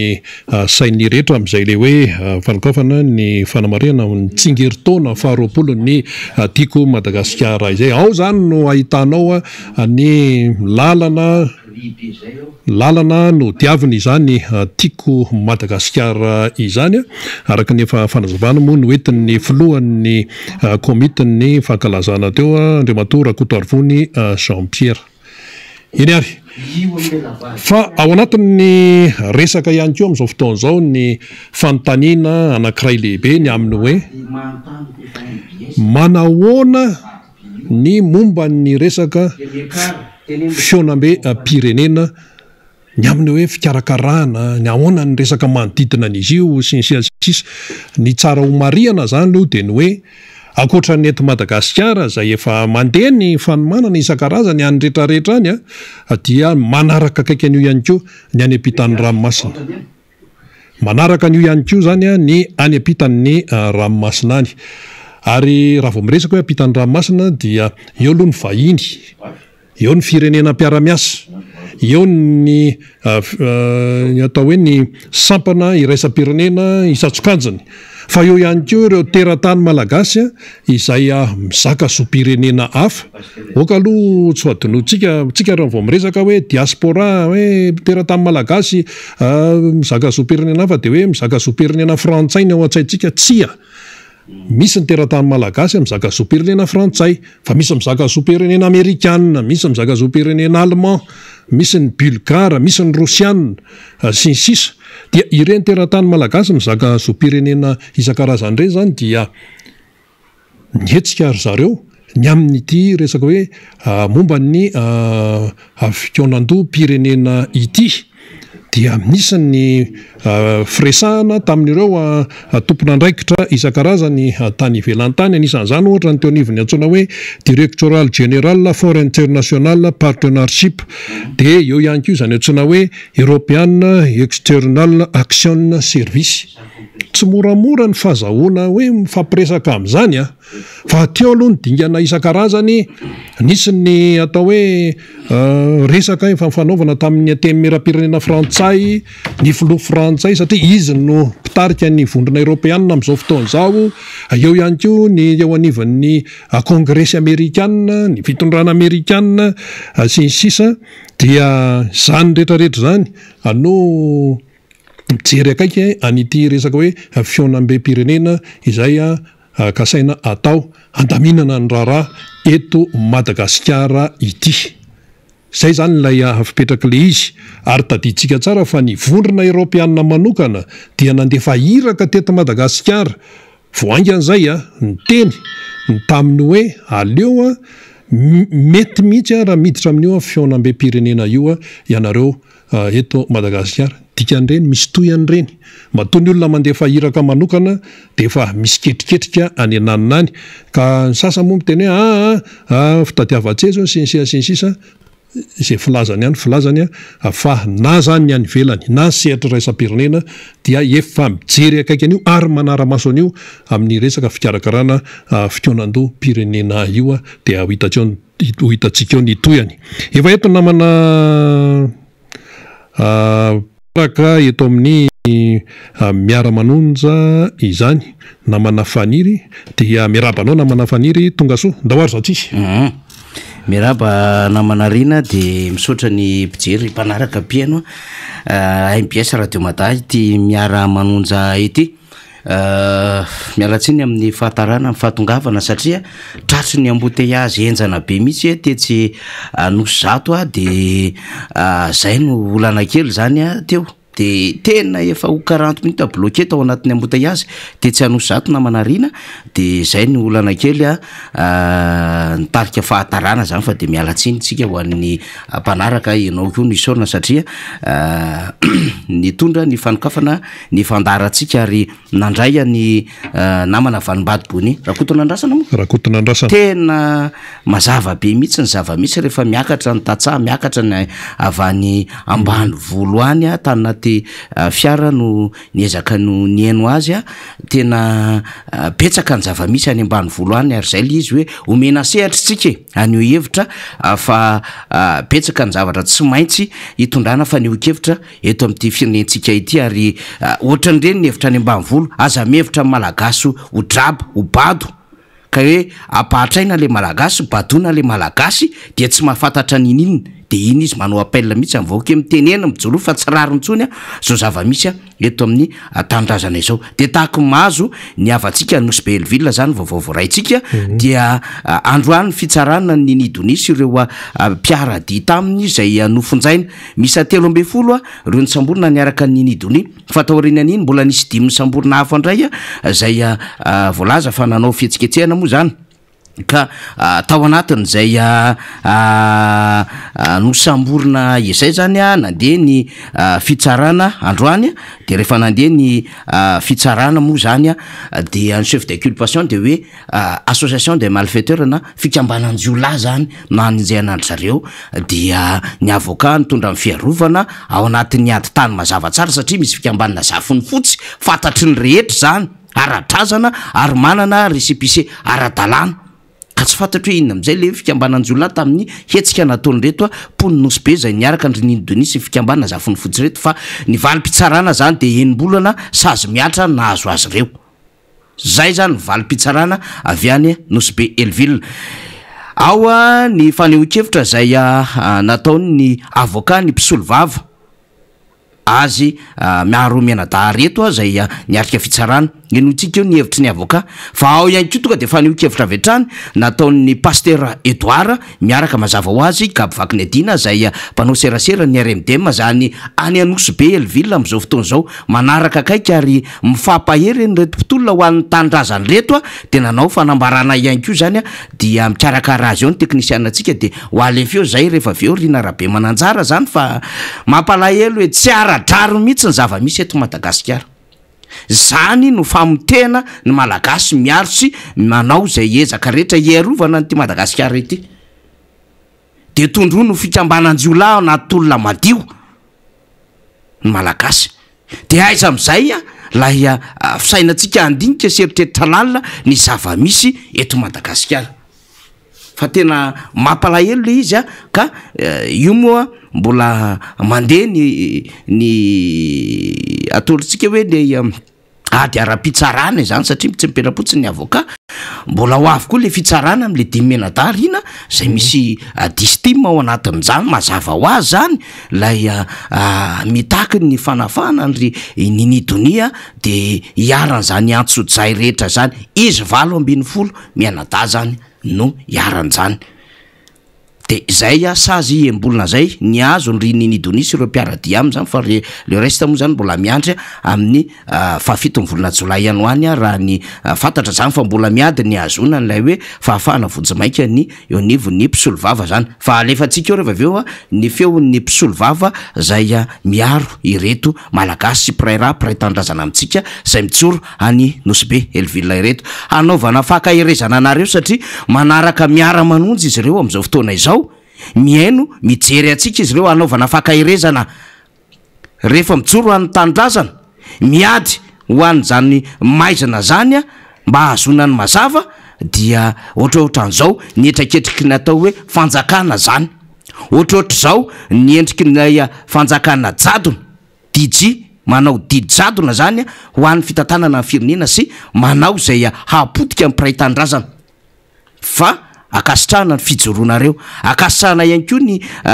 tsy fiemoranareo manoloana izay mety hoe endriky ny raha matahora satria izao zava-nitrango zao de tsy ahafahany rehetra tsony angambany miroso any anatin'izay mety ho fitakiana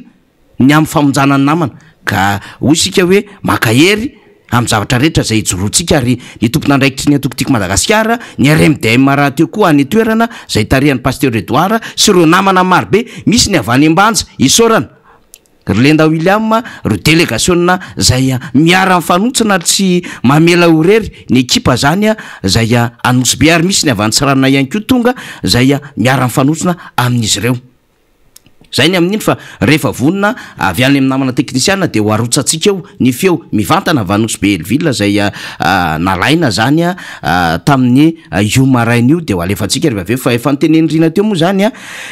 misokatra androany zany ny hetsika fampirantiana ho an'ny atokotiako Madagasikara de miaraba ny atokotiako Madagasikara tsika zany am'izay faharoa polo taona zay Rina Rabe mananjara satria zava-dehibe ny fahatratrarina zay hoe taona 20 ho an'ny fijoroan'ny antoko izany ary ny asa nataony teto amin'ny firenena sy izay mbola miandry ao anatin'ny 20 taona manaraka sy izay ho avy rehetrarehetra satria antoko olovain-jafy ny eritreretana anjany atokotiako Madagasikara izany. Ka arabaina ny atokotiako Madagasikara arabaina ny Filoha Marc Ravalomanina mpanorona izany antoko zany arabaina ny bureau politika ro olombo fidy rehetra ny mpikatrika any faritra any amin'ny districta ny commune ny fokotany rehetrarehetra any ny sampana vehivavy ny sampana tanora am'izay fatratrarina ny faharoapolo taona ny antoko zany de misokatra moa zany ery amin'ny magrobeorilika ny fampirantiana ny tantaran'ny antoko indrindrandrindra mazava ho azy ny filohampanolona Andriamatoa Marc Ravalomanana zany zay efa misy ny miatrika izany am'izao fotoana iresahantsika izao zany dikan'izay dia manasa antsika rehetra zay liana na ny ato anatiny na ny mpanohana na ny ireo zay pakasitraka na mpanaradia ny antokotiko Madagasikara zany fa efa misokatra eny amin'ny macrobiolirika zany ny fakalazana zany ny faharoapolo taona rehefa aveo mbola ito hoan'ny rapitso ary amin'ny sabotsy de hetsika lehibe manomboka amin'ny fitopy vavahana zany zay hoakalazaina amin'ny sabotsy izao de ny aorianan'izay mitohy satria fanombohana io de anao ny hetsika fakalazana arak'izay efa nomaniny ny any amin'ny faritra rehetrarehetra any zany ny any amin'ny district any koa de anomana an'izany mahafinaritra maheno fa efa eto atoerana zao ohatra ny namana Vany Tomasina ny Avany Mahajanga ny mpiatroka rehetra zany zay manderina district any Fianaratsoa Toliary de efa eto atoerana hiara-hanomboka an'izay fakalazana izay dia ho tanteritsika eto ny antsipriandrina fa ataotsika hoe coup d'envoi androany ny fanombohana androany fa mbola itoy ary amin'ny sabotsy zay tena fanombohana ngezabe zay satria iskabary zany zay hifandimbiasana ao anatin'izay ovakitsika eo rehefa aveo ny fiarabana zay natolotra ireo mpanao politika ny antoko politika fa eto aloha zany tsika iverina zava-misy Anosy Belleville zany satria dia misy zavatra tsy ara-dalàna tsy ara-drariny eto amin'ny firenena ka ny avoka ny mpisolo vava azy ireo zany no arahantsika ny fanehoan-keviny dia miroso amin'ireo fanehoan-kevitra manaraka tsika zany ny zava-misy Anosy Belleville zay resantsika daorina mana teknisiana hitantsika teo moa nivoaka androany ny didipitsarana voasazy enimbolana an-tanomaizina sazy miatra izy rehetrarehetra 750 zay voasazy ny nasaziana azy moa hoe manao fikambanany Jolay zay moa ny nasaziana azy tao maromaro ny loha fiampangana mandeha 7 fa io zany ny sazy farany ambony ka nisy zany fitambaran-tsazy ka mikasika an'io de io zany no sazina voasazy sazy miatra enimbolana an-tranomaizina le fikambanany Jolay moa na zay amin'ny fiarovana tsy mahita ino ny fikambanany Jolay satria izy volaniko teo igny hoe agnatin'ny fikambanana ara-dalàna ny zavatra rehetrarehetra atao amin'ny fikambanana io de iarana misy statut ara-dalàna ary misy assemblée générale manapaka izy gaga zay hoe fa misy ny association malfaiteur nefa zay agnatin'ny fikambanana ara-dalàna io fa fitsarana mahino ny diditany ny azonay atao de mampiakatra any dina magnaraka de anao fampiakarana any amin'ny cour d'appel Diego Antsiranana mikasika didiny voakandroany ny mpisolo vava azy ireo zany zay nalefatsika zay efatra ambin'ny folo menada zany zay miaraka amin'ireny nodinoy no voafonja any Anosy Belleville amin'izao fotoana zao ary embolana sazy miatra atranomaizina zany no nambara zany ary dia fitoloha ireo chef d'inculpation fa ny lehibe indrindra ao anatin'ireny de hoe association des malfaiteurs zany na hoe fikambanany Jiola iny nambara ny avoka iny inona moa no mahafikambanany Jiola amin'ny fikambanana ara-dalàna ary misy tolona nataon'izy ireo fa ny réaction avy hatrany nataon'ny RMDM zay mifakahery manao zay ahafahana zany mifampiresaka amin'reto mpiatroka reto ary tsy mamela ho irery dia any toerana tarihan'ny filoha-lefitra nasionaly zany RMDM zany pasteur Edouard ambarako eto ihany koa fa Gaby Vaknedina zay mpanao seraseran'ny RMDM ihany koa de any toerana rehefa herinandro maromaro izy ireo no tany toerana zany tsy mamela irery mipiara mitolona fa mifampiresaka mieno de arahantsika ny valandresako any mpanogazety zay no tanterahan'izy ireo Anosy Belleville io maraina io voalohany indrindra tsy honohono fa vavolombelona mitoko amin'ny tenda eto amin'ny tanànany Anosy be izahay nahita ary nanatry maso ny zavatra misy mitranga eto amin'ity tanàna ity ny famaritana ny atao hoe fikambanany Jolay io aloha mbola tsy misy définition mazava fa ty association ty fantatry ny rehetra fikambanany razana hoe zafiny fotsy ka sanatry vava aladiny lela razanay ve zany de razany Jola fa ny razanareo zany raza ino ko miala tsiny miala fondo mba raha hafa mba levony vavoninay fa raha fikambanan-draza foko misy anay no atao fikambanan-jolahy zany tompoko lahy sy tompoko vavy misy lion'olo maro agnatin'io ao misy ray aman-dreny agnatin'io ao ny fasan-drazanay ao ny hoavinay ka olona anankiray ve samy teny fa fikambanan-jolahy ny zafiny fotsy tsy no vidinay tena mikarana io tsy no vidinay tana mikarana io fa andranagnaharina nagome azy anay hoe ianareo ty ny foko misy anareo ka fokoniza zany no afaka hijoro sy handay an'ty Nosy Be ty raha ohatra ka hofoanana sy ho levonina eto amin'ty tanàna Nosy Be ty zany ny fikambanana na ny taranaky zafiny fotsy. Androany zahay malahelo, androany zahay mitomany fa zahay matoky Zagnahary fa hamaly vavaka anay ny Zagnahary hamaray fakamaray.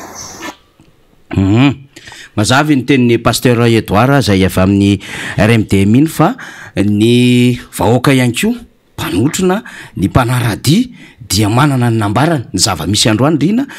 ny Nosy Be Ville dia ho arahantsika avy hatrany ihany koa zany. Malahelo tokoa zay vahoaka Nosy Be noho ny antony efa voaprofa ara-drazana zafiny fotsy ary manana taratasy mazava vita ara-panjakana legislative zafiny fotsy tamin'ny fitsarana voalaza fa fikambanan-jolahy association malfaiteurs zegny le mampitaraigny zay vahoaka eto Nosy Be ary hojoroany maromaro eto solon-tegnany zay vahoaka jiaby eto Nosy Be. Naka zegny teniko hoe malahelo ny fonay amin'ny fitsarana andaliny any fa raha ny fikambanana zafiny fotsy zay mijoro ara-panjakana ve no natao karegny hoe fikambanan-jolahy fikambanana mba hoe nantenainay hitarika tsarana amin'ny tanàna Nosy Be ty nanjary natao karaha iny tsintsoariny mba ho aiza ny tanàna Nosy Be izy koa karaha io raha io ravaniny zegny le fikambanana zay nantenainay mba hitsangana eto. Malahelo zay vahoaka Nosy Be satria moa ny donia zany anisany olona amboariny Andriamanitra zay mahatsinjy ny vahoaka Nosy Be amin'ny tanindrazany kanefa ny fitiavany tanindrazany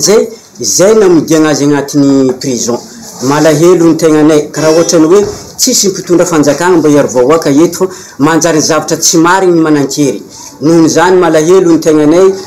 magnantony aminareo tompony andraikitra ambony mba hizaha zavatra zany akaiky fa malahelo zay vahoaka Nosy Be amin'ny zavatra mariny avadiky tsy mariny zany ny zava-misy zany ary mbola itomo no fahazoantsika ny vaovao samihafa satria nampiakatra ny raharaha henenevon'ny fitsarana ambony zany ny mpisolo vava mahakasika ity fanagadrana ny zafiny fotsy miaraka ny donia ity zay any Nosy Be Ville zay misy azy imbolana sazy miatra zany dia any Antsiranana no ataony appel zany mikasika ty raharaha ty rina nalefatsika teo zay feon'ny avocat feon'ny RMD mantareny pasteur Edouard any toerana nalefatsika teo ny hevitry ny vahoaka dia isika hoe tena misy zavatra mahavarina ny tsy fahita nandritry ny 80 taona fahita eto Madagasikara fanampitehana piraitan-drazana zany ary fanampitehana fijoroana sy ny fahafahany malagasy mitondra amin'izay hoe misy zavatra tsy ara-dalàna tsy ara-drano fa hijoroan'ny malagasy kanefa dia ahazony fanasaziana sy ahazony fampitehana tsy ara-dalàna na ny fikambanana mijoro ara-dalàna ary dia tondrona fikambanan-jolahy dia aiza foana inona zany ny zavatra ho ataon'le malagasy amin'izao zava-misy rehetra izao ary betsaka ny vary mangatsika mbola miandry le fitondram-panjakana fa ohatran'izany ny zava-misy mahazo an'le piraitan-drazana amintsika io tsika hoe adevitra politika io satria manelingelina ary ny donia dia zay zany ary mba tsy hahafahan'ny rehetra hetsika ihany koa azotsika resahana mihitsy zany hoe resaka politika zao raharaha zao na dia tolona madio ara ny arovana vahoaka Nosy Be no nijoroan'izy ireo dia hoy tsika hoe Zanahary misy fa apetratsika amin'ny Zanahary daholo ny zava-misy rehetra dia hanovantsika hoy tsika hoe makahery manome courage tsika fa fahenana ty tsy hoe ny any fa ny ambadiky ny maray ambadiky ny amaraina mbola mitoy fa zao manana ny fahamarinandrasantsika isika dia ny amin'ny hoe Andriamanitra Zanahary io mieno mijery izy io ary mahafantatra hoe madio ny zavatra atao ka zany fahadiovan'ny zavatra atao zany tsy ny zavatra maizimaizina tsy ny zavatra maloto akory nde hanindry izany fa mametraka zay hoe fitohizana raha aminjanahary lehibe zay notsikisika fa mbola hanana zay hoe mangirana ho an'ny voaka malagasy ary zany no tolona atao zany no tolona ijoroana ary tsy ny eto atandrazana fa nareo namana any ampitan-dranomasina ary ho alefatsika rehefa aveo satria de metsika koa ny collectif des citoyens any ampitan-dranomasina rina any Bruxelles izy ireo am'izao fotoana zao dia miady ho an'ny tanindrazana mbola tsy mamela irery am'le raha-raha-pifidianana farany teo fa mbola miresaka ihany koa amin'ny zavatra ho avy ary mbola mieritreritra ihany koa fa zava-dehibe nisy ny concertation nationale dia hoetitsika io ny fa nihokevitra izy ireo fa zao ny eo tsy vita ny eo koa manaraka ihany am'le fanjakana de tahatahaka izao andefa karazana zava-misy dimy isika hoe ireto any zava-manahirana an'le fitondram-panjakany mbola misy zavatra marobe tokony vahany ary raha mientsika mifasafasin'ny député sy ny gouvernement de tena misy zavatra be dabe tsy normal raha fotsiny raisitsika anatiny zany de hoe généraliser le délestage fa faharoa ihany ko de voaprofo fa maro anisa mpanangatanana ny solomaboaka misy eto Madagasikara fa tsy maro anisa malala raha-pirenena ary tsy mahay mamaky ny ao anatin'ny loi de finance zany raha mbola mijanona ho mpangataka ka tsy mahafantatra inona ny zava-misy ao anatin'ny loi de finance sy inona ny resahana isaky ny départementa ministérialy fa reny koa ny andrenesantsika fa betsaka ny zavatra mbola tsy normal ary tsy mandeha le prime ministre aloha zany de tsy fantatra hoe inona mbola hitazoman'le filoham-pirenena n'le prime ministre raha efa izao ny zava-misy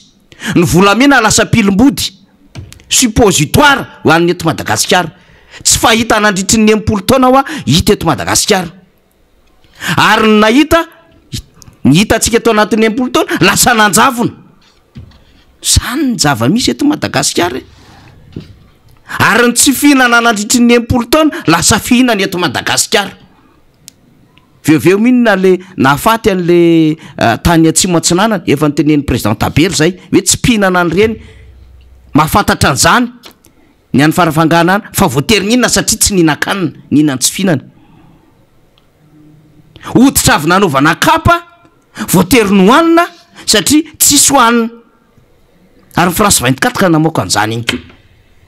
ny tsy fihinana nandritry ny 90 taona lasa mihinana tsy fihinana le vaoka malagasy no le fitondram-panjakana misy am'izao fotoana zao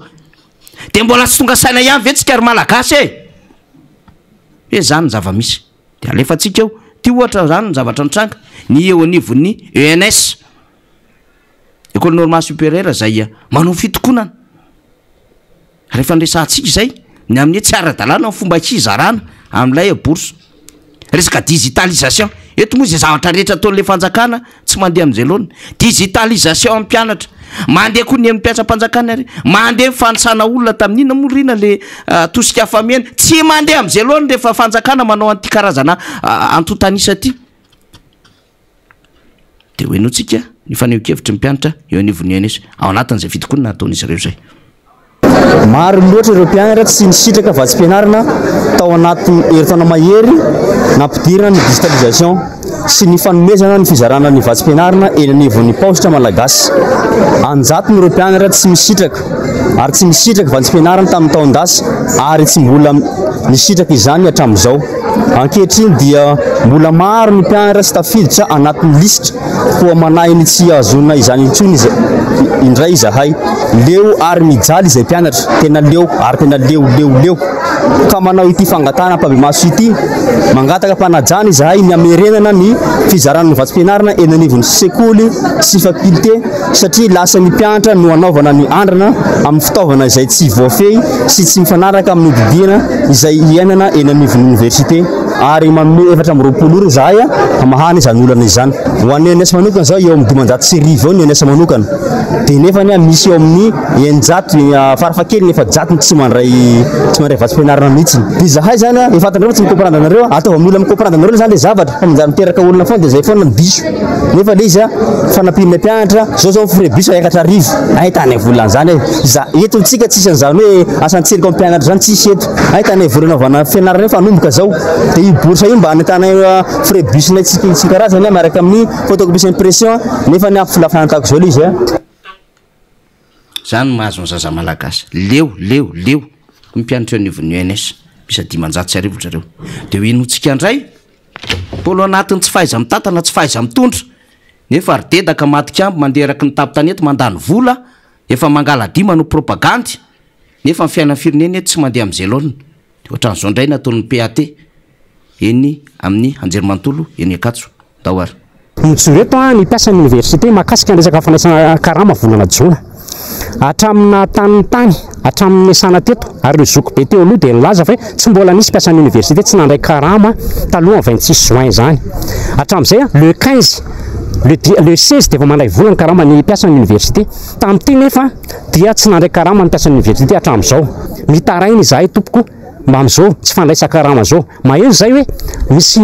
bondekesy ahazo androany amin'ny folo ny posta tamena bondekesy zany eto amin'ny université 5 fotsiny dia nisiosio mandeha dia hoe mibanky mety oppositionné androany mibanky sasany mety rapitso ka raha angano sarirarero zany foana nitondrana ny fiainan'ny mpiasan'ny université angamba toko fa tsy mety ka aminay monsieur le DG Vague mba ajereo mpiasan'ny université any aminay mibolina io am'izay filazanay any aminao mibolina misy tena tsy anamo dia aminay any aminao mibolina any aminao ny karamanay dia mangataka izahay aloavy tompoko ny karamanay mendrika an'izany zay satria olona niasa aloavy tompoko ny karamanay androany zay indray ny piasa eny anivon'ny université fa efa nambarantsika ihany koa fa tsy emotra ny fampiakarana ny sara-pitaterana ny frais zany ny eo anivon'ny UCTU zay fikambanana vonon'ireo coopérative manao fitaterana tanàn-dehibe eto Antananarivo renivohitra dia ohatran'izao ny fanazavana izy ireo hoe inona ny antony mahatonga n'ilay fiakarana arivo ariary rehefa hiakatra vidy solokio sy inona no mahatonga azy ireo mametraka an'izay endrina fampiakarana sara-pitaterana ho eto Antananarivo renivohitra zay ndao ary UCTU indray zao fanambarany mpitatitra iny nanomboka tamin'ny herin'ny androany fa hiakatra ny frais ho 1000 ariary ny eto Antananarivo renivohitra zay tapaky ny fivoriany be mpitatitra fa kosa rehefa miakatra ny solika eny amin'ny mpanjinjara solika dia miakatra 1000 ariary ny sarandalan'ny taxi be mety antanareo inona ny antony dia tsotra fotsiny ny fiakaran'ny vidim-piainana rehetra zay manjady amin'ny mpitatitra inondreo fiakaran'ny vidim-piainana rehetra mianjady amin'ny mpitatitra ireo dia ho teneniko mazava tsara mialatsiny amin'le teny frantsay hoe ny acte administratif rehetra dia efa miakatra daholo ny fandrarana rahataratasy-panjakana rehetra mianjady amin'ny mpitatitra na ny assurance io na visite technique io na ny patente ary io dia ny ara-teknika indray eo amin'le resaka ny kojakoja-piarakodia rehetra zay ampiasainy responsabilité partagée satria misy organisation de transport no atao avy aty amin'ny fohy be no mandrindra amin'ny reto président reto kosa no ametraka tsara n'izay fitsipika mivoaka avy aty ary misy règlement intérieur ampatsahivina zay erahana zay hoe baiko avy aty ambony le qualité de service ny taneninareo voafehan'le hoe cahier de charge zay zany avy any amin'ny commune zay cahier de charge zay fampatsahivana cahier de charge fotsiny nge dia vita ary fandraisana ndraikitra ny tsirairay eo anivon'ny fampiasana ny fitateram-bahoaka indrindra ny mpitatana coopérative ary fampatsahivana foana zany eny za manaiky hoe mety isy zany fa efa miaina amin'ny apahany kosa zay zany fa dia samy miandritsika rina ny etsika mipitatitra raharaha izy ity ary petsaka zavatra tsy milamy mbola satonany fa mbola mitoy ihany tsika ny piasa mpikojakoja lalana indray zany ity zany hoe ireo entreprise zanatany zay nanao fikojakojana ny lalana avy any faritra tsy minosy indray no maneonevina araky ny fitakiana satria mbola tsy voaefa tsy voalovola ihany ko izy ireo na dia efa navitan'ny asany ara-dalàna enotsika indray ary ndao zay zany entreprise solotenan'ny faritany tuliara ao tuliara zany manambola ny fera fa misy roa taona zany volanay tsy be nefa zay mivadinay marary mivolan'olona ny sekin'olona efa hampigadra anay reraka mihitsy satria na ny banky aza fa tena fa tsy mahatoky anay intsony na ny fournisseur angata miasa aminay zay zany mampalahelo anay tonga avanay Antananarivo mijaly maro be ny entreprise vita pe ao tuliara ao zahay zany mampiasapiasa eo amin'ny 30 nefa mbola tsy vita pena dolo reo ny entana nalaina tamin'ny karany mbola tsy vita be misy volan'olona sahala am'izay zany dia magniava amin'ny président zay ilay mba andohan'ny vola io satria no ditiny ministère efa vita dôly ny zavatsy manandalo ambaratonga retsy fa miantso signature-n'ny président avao zany le raha araky vahinao anay zay eto Tananarivo ao Tuiliara ao zao misy eo amin'ny 70 any tsy vita pena nefa nisy narenay misy nahazo avao tao dikan'izay misy zavatra tsy kolikoly angamba fa tsy hitanay anogan'izany zavatra renay misy entreprise député nahazo dia misy akoatran'izay dia rengezangeza reo ihany ny pena fa ndrinanay zany tsy pena zay tena mampalahelo anay tsy tokony havakavahana zany ny olona pena fa tokony pena rehetra fa tsy misy sasany maso sasany tsy mahazo fa samy mijaly dôly io ka tsy anaiky hatramin'ny farany zay tsy maintsy miady hatramin'ny farany sia ny ao Tuiliara nefa be dia be ny olona fa te hetsika zay bezabe nefa te hetsika ao Tuiliara zay ny nambaran'ilay mpitatana orinasa zay nanao fikojakojana ny lalana niaraka tamin'ny fer zany mbola tantara am'toy iny satria ny avany Tuiliara reny ny teny reny fa ny eto ihany koa mbola betsaka mbola tsy nahazo ny lela volany zay efa miteny fa raha ilaina ny andoro-pneu dia mba hanao koa zay fa mba mbola manaja teny zay mbola mitaky zay tokony anjara zay ho raisin'izy ireo dia mitodika any angafoloha moa zany ilay antso appel nataon'izy ireo dia ho fantatsika ny andry inany amin'ny hoe ovina no mba sisy amaly reny olona ireny zay nge ho le malagasy misainy fa tsy hoe manao tombola ianao dia fanina amin'iny ny vahoaka malagasy dia manadino zavatra rehetrarehetra fety izy dia mifety fa mitome mafy le fiainan'ny vahoaka malagasy fa na izany naty zany dia tsy mamela ho irery ny zava-misy ho an'ny eto Madagasikara reo namana any ampitan-dranomasina zany dia mihetsika izy ireo tataka an'izao zany satria omaly nisy fionana tamin'ny 27 volana jona tamin'ny Bruxelles dia ohatrohatran'izao zany ny fanazavana ny zava-misy tany etoerana zany satria hoe taoriana ny fangatana maro zay natao teo anivon'ny antenimieram-pirenena frantsay tamin'ny filoha Emmanuel Macron amin'ny mahafoloa amin'ny volana européenne azy dia niona nanao dinikasa niaraka tamin'ny européen raikitra ambony eo anivon'ny département zany ny inona moa zany ty ny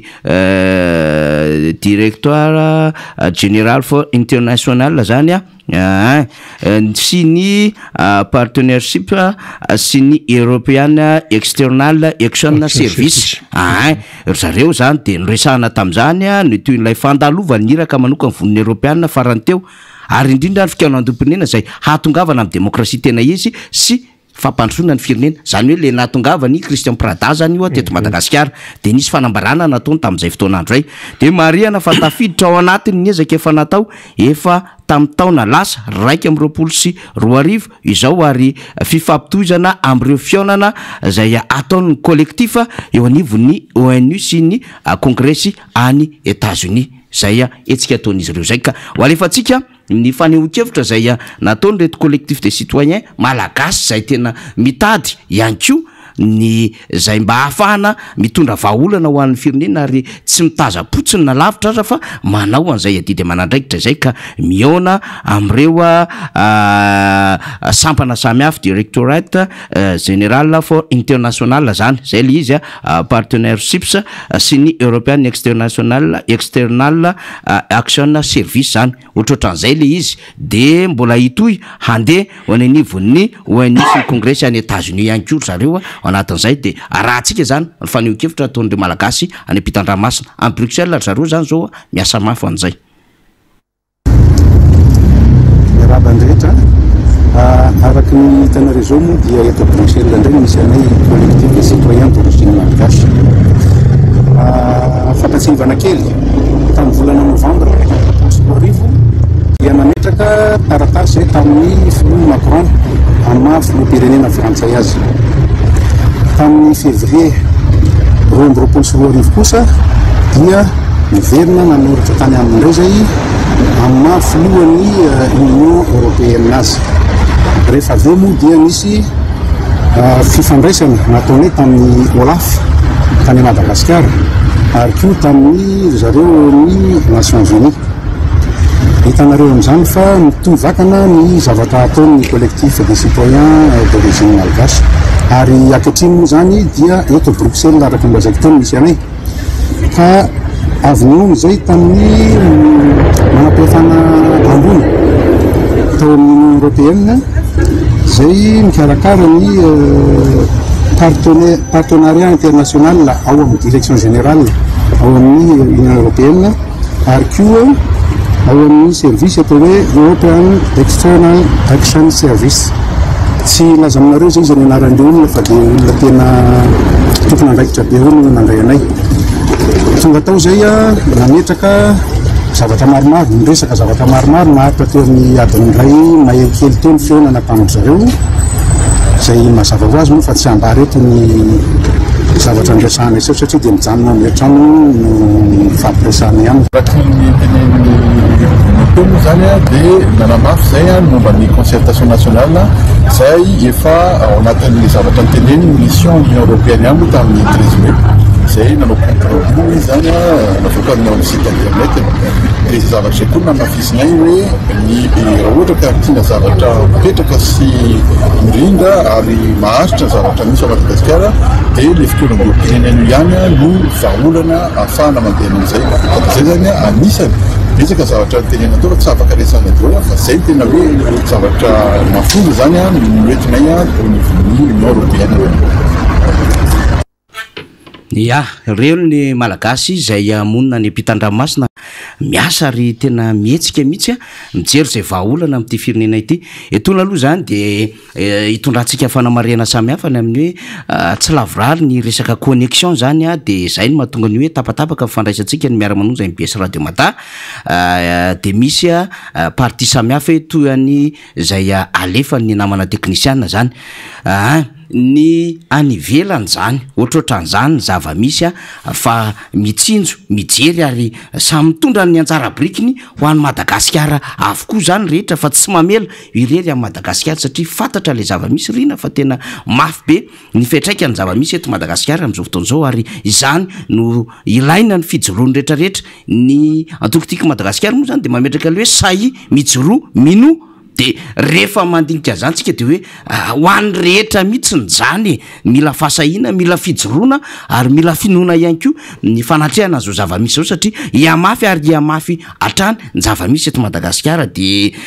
solo fa misy olona ambany verina tamin'ny teniny fa betsaka ny tohina sy sorena tamin'ilay fanehoan-kevitra izay nataon'ilay ranamana mpihira efa nresahantsika izay ny amin'ny hoe misy amin'ilay zavatra nambarana tamin'ilay antsapiderana mialohan'ny 4 jona teny amin'ny kianjabean'ny Mamasina zay naminan'iny tsy nanazavany momba ny afilo-pirenena dia betsaka ny toena tamin'iny lasa misendrika politika le raharaha ary indraindray amin'ny mpahay raharaha ara-pilazany tsara ara-baiboly resaka finoana dia misy tsy fahatombana maro le zavatra nambarana ka io zany raha ny fanehoan-kevitra zay voaraintsika hatramin'ny omaly zany dia nitondran'ny fifonana ny mpanakanto Rija Rasolondray be manoloana ny zavatra nambarana dia raha ohatra mola izy misy vidéo any fa sura zany fa mbola tsy tratra ny fametrahantsika n'le vidéo zany fa ny sombony tao anatin'ny fanehoan-kevitra fotsiny zany raisika ny amin'ny hoe ny zavatra lazaiko dia maro no avy amin'Andriamanitra hoy izy fa mety nisy diso ihany koa fa mety nisy diso ihany koa ny zavatra lazaiko matoa nanafitoana ny olona tsy hanazava be aho ary tsy hanamarina izany mpiambina ny gouvernement izy amin'izao fotoana izao fa rehefa enonao le fanehoan-kevina dia ohatran'le zava-misy amin'izao fotoana izao mihitsy ohatran'le mpitondra kehitrimy mihitsy no ambarany eo anatin'le fanehoan-kevitra ny taloha ilaina ampitsahivana zany mba ho tadidy mivoaka malagasy hoe nisy ohatrohatran'izany anie zava-misy teto Madagasikara teto e fa isika moa rina dia miezaka amin'ny foana mampatsiahy mba hazony rehetra toko sy antoka ny amin'ny hoe mbola azavotana ny firenena fa mila amin'izay hoe tena pirenena ny mpitarika amin'ny mpanohatra ny président Marc Ravalomanana miteny an'izany efa fotoana efa maromaro zay fikaonan-do-pirenena ny solution an'ity ny atoko politika maro ny fiarahamonim-pirenena isan-karazany fikambanana isan-karazany miteny an'izany ny sehatra-pirenena ny vondrona Europeana nandefa délégation taty hoe tsisy hevitra mihitsy io raha momba ny Madagasikara raha tsy fikaonan-do-pirenena ny solution satria le fikaonan-do-pirenena ny tsy hoe zavatra ray fotsiny vaovao fa tena hoe mahafoaka be zay zany le izy ka io zany rehefa jerena ny fandehanan-javatra de tsy tafavoaka mihitsy raha tsy miditra amin'io fikonan-doha pirenena io ny international miteny ny mpanohatra miteny ny fikambanana maro samihafa miteny ny atoko politika be dia be miteny ny fiarahamon'ny pirenena miteny ny ray aman-dreny am-panahy miteny indrindra ny eo anivon'ny FFKM mahita daholo hoe fikonan-doha pirenena ary reny teratany malagasy any ivelany reny tsy hoe andeha andany fotoana fotsiny izy ka hoe mitady lalana ionana amin'ny any amin'ny vondrony Europeana ny Bruxelles any amin'ny tena fohy be ny vondrony Europeana zany fa sao dia averintsika hoe resadresaka ery amin'ny sisiny ery miteny moa le praitanindrazana tany Bruxelles teo hoe tsy teneniny le olona izay mifampiresahany aloha mihitsy aloha tsy teneniny fa tena olona manana ny lanjany manana ny maizy azy eo anivon'ny vondrona Europeana ka ity resaka hoe fikonan-doha pirenena ity tompoko tsy resadresaka mihitsy io fa tena efa miditra lalina amin'izao fotoana izao fa dia ho hitantsika eo moa ny atoyany zany ndahoarina manafaniry manana olana eo amin'ny lafin'ny connexion tsika de tapatapaka le izy zany tsy lavrary mihitsy le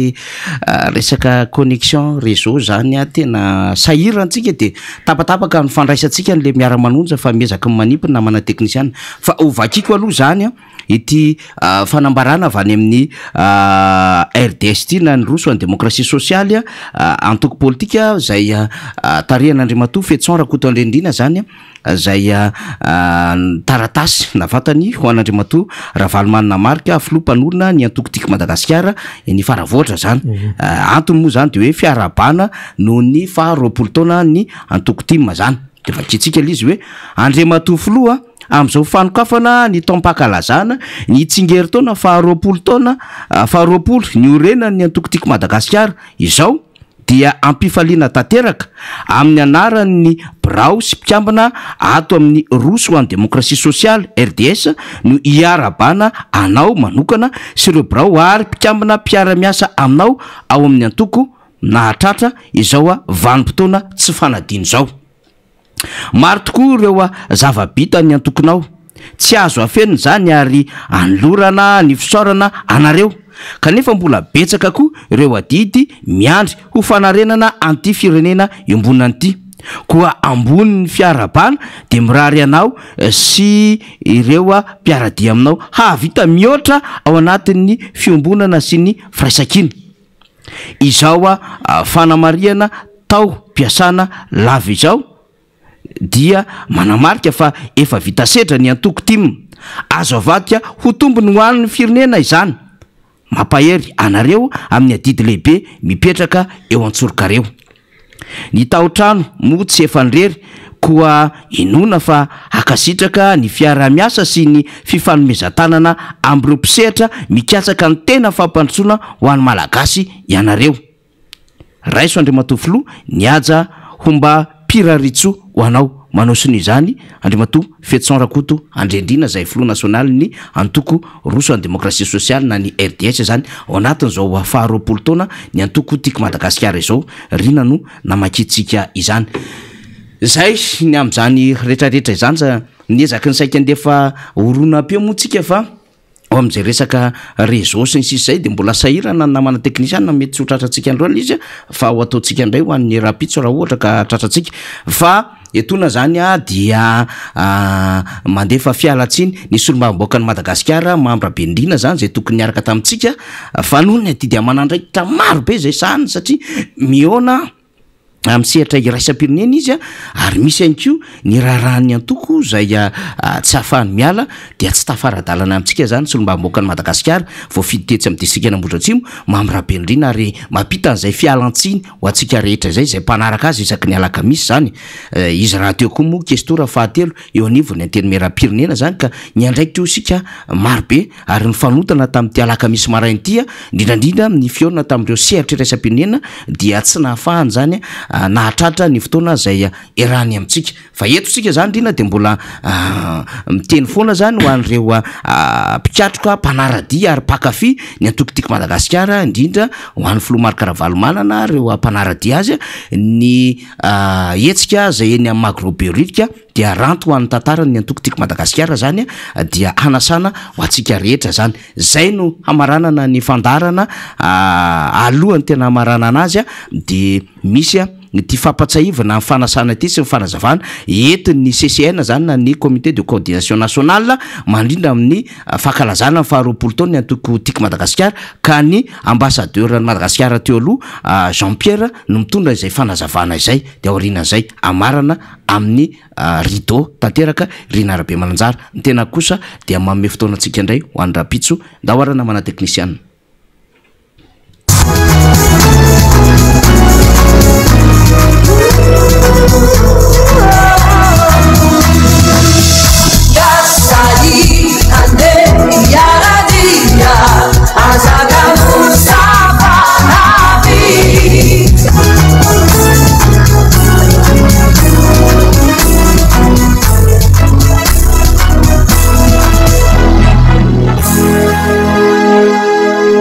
fampirantina ireo sary mirakitra ny atombohan'ny antokotimma ny ainan'ny antokotimma ny velarany antokotimma ary nanomboka tamin'izany ny atomboha zany ka hatram'izao fotoana hitainantsika izao zany amin'ny alakamisy manomboka morooro zany eny beoririka misy an'izany fampimirana zany anasanatsika mba anatrika azy tsy hoe sary ihany no hitanareo fa misy rehetra ny fitaovana rehetra momba ny sary ao ary misy koa ny rakitsoratra zay ilahatra ao anatiny izany fampisehona zany ny zoma zany dia tsy moa mbola iverina ihany koa zany ilay fanehoana n'le antsary sy antsoratra ny tantarany timma tarapenany timma zay ny asabotsy ho avy zao dia andro lehibe fanomboana amin'ny fomba ofisialy zany ny fankalazana ny faharoapolo taona ny timma atomboka amin'ny fanompompivana lehibe zany ho angatana fitahina ho an'ny firenena sy ny antokotimma milahatra am'izay ireo kabary isan-karazany fanazavana sy fandraisana anjara anehonan zany lanoana lehibe zany ao arin'izay ireo ratsa mangaika rehetra ireo rafitra antanatohatra misy amin'ny timma na ny vonjimaiky zany na ny mbola raikitra dia hanana ny anjara fankalazana ny anazy koa zany any amin'ny faritra isanisany misy azy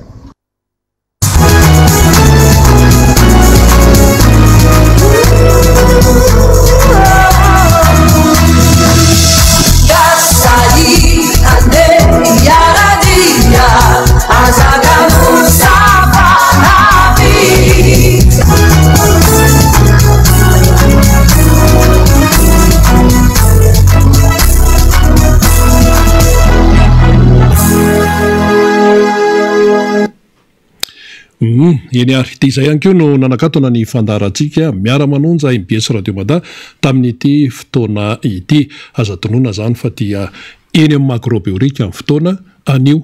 raha mipitso rafaka pitso veloma tompoko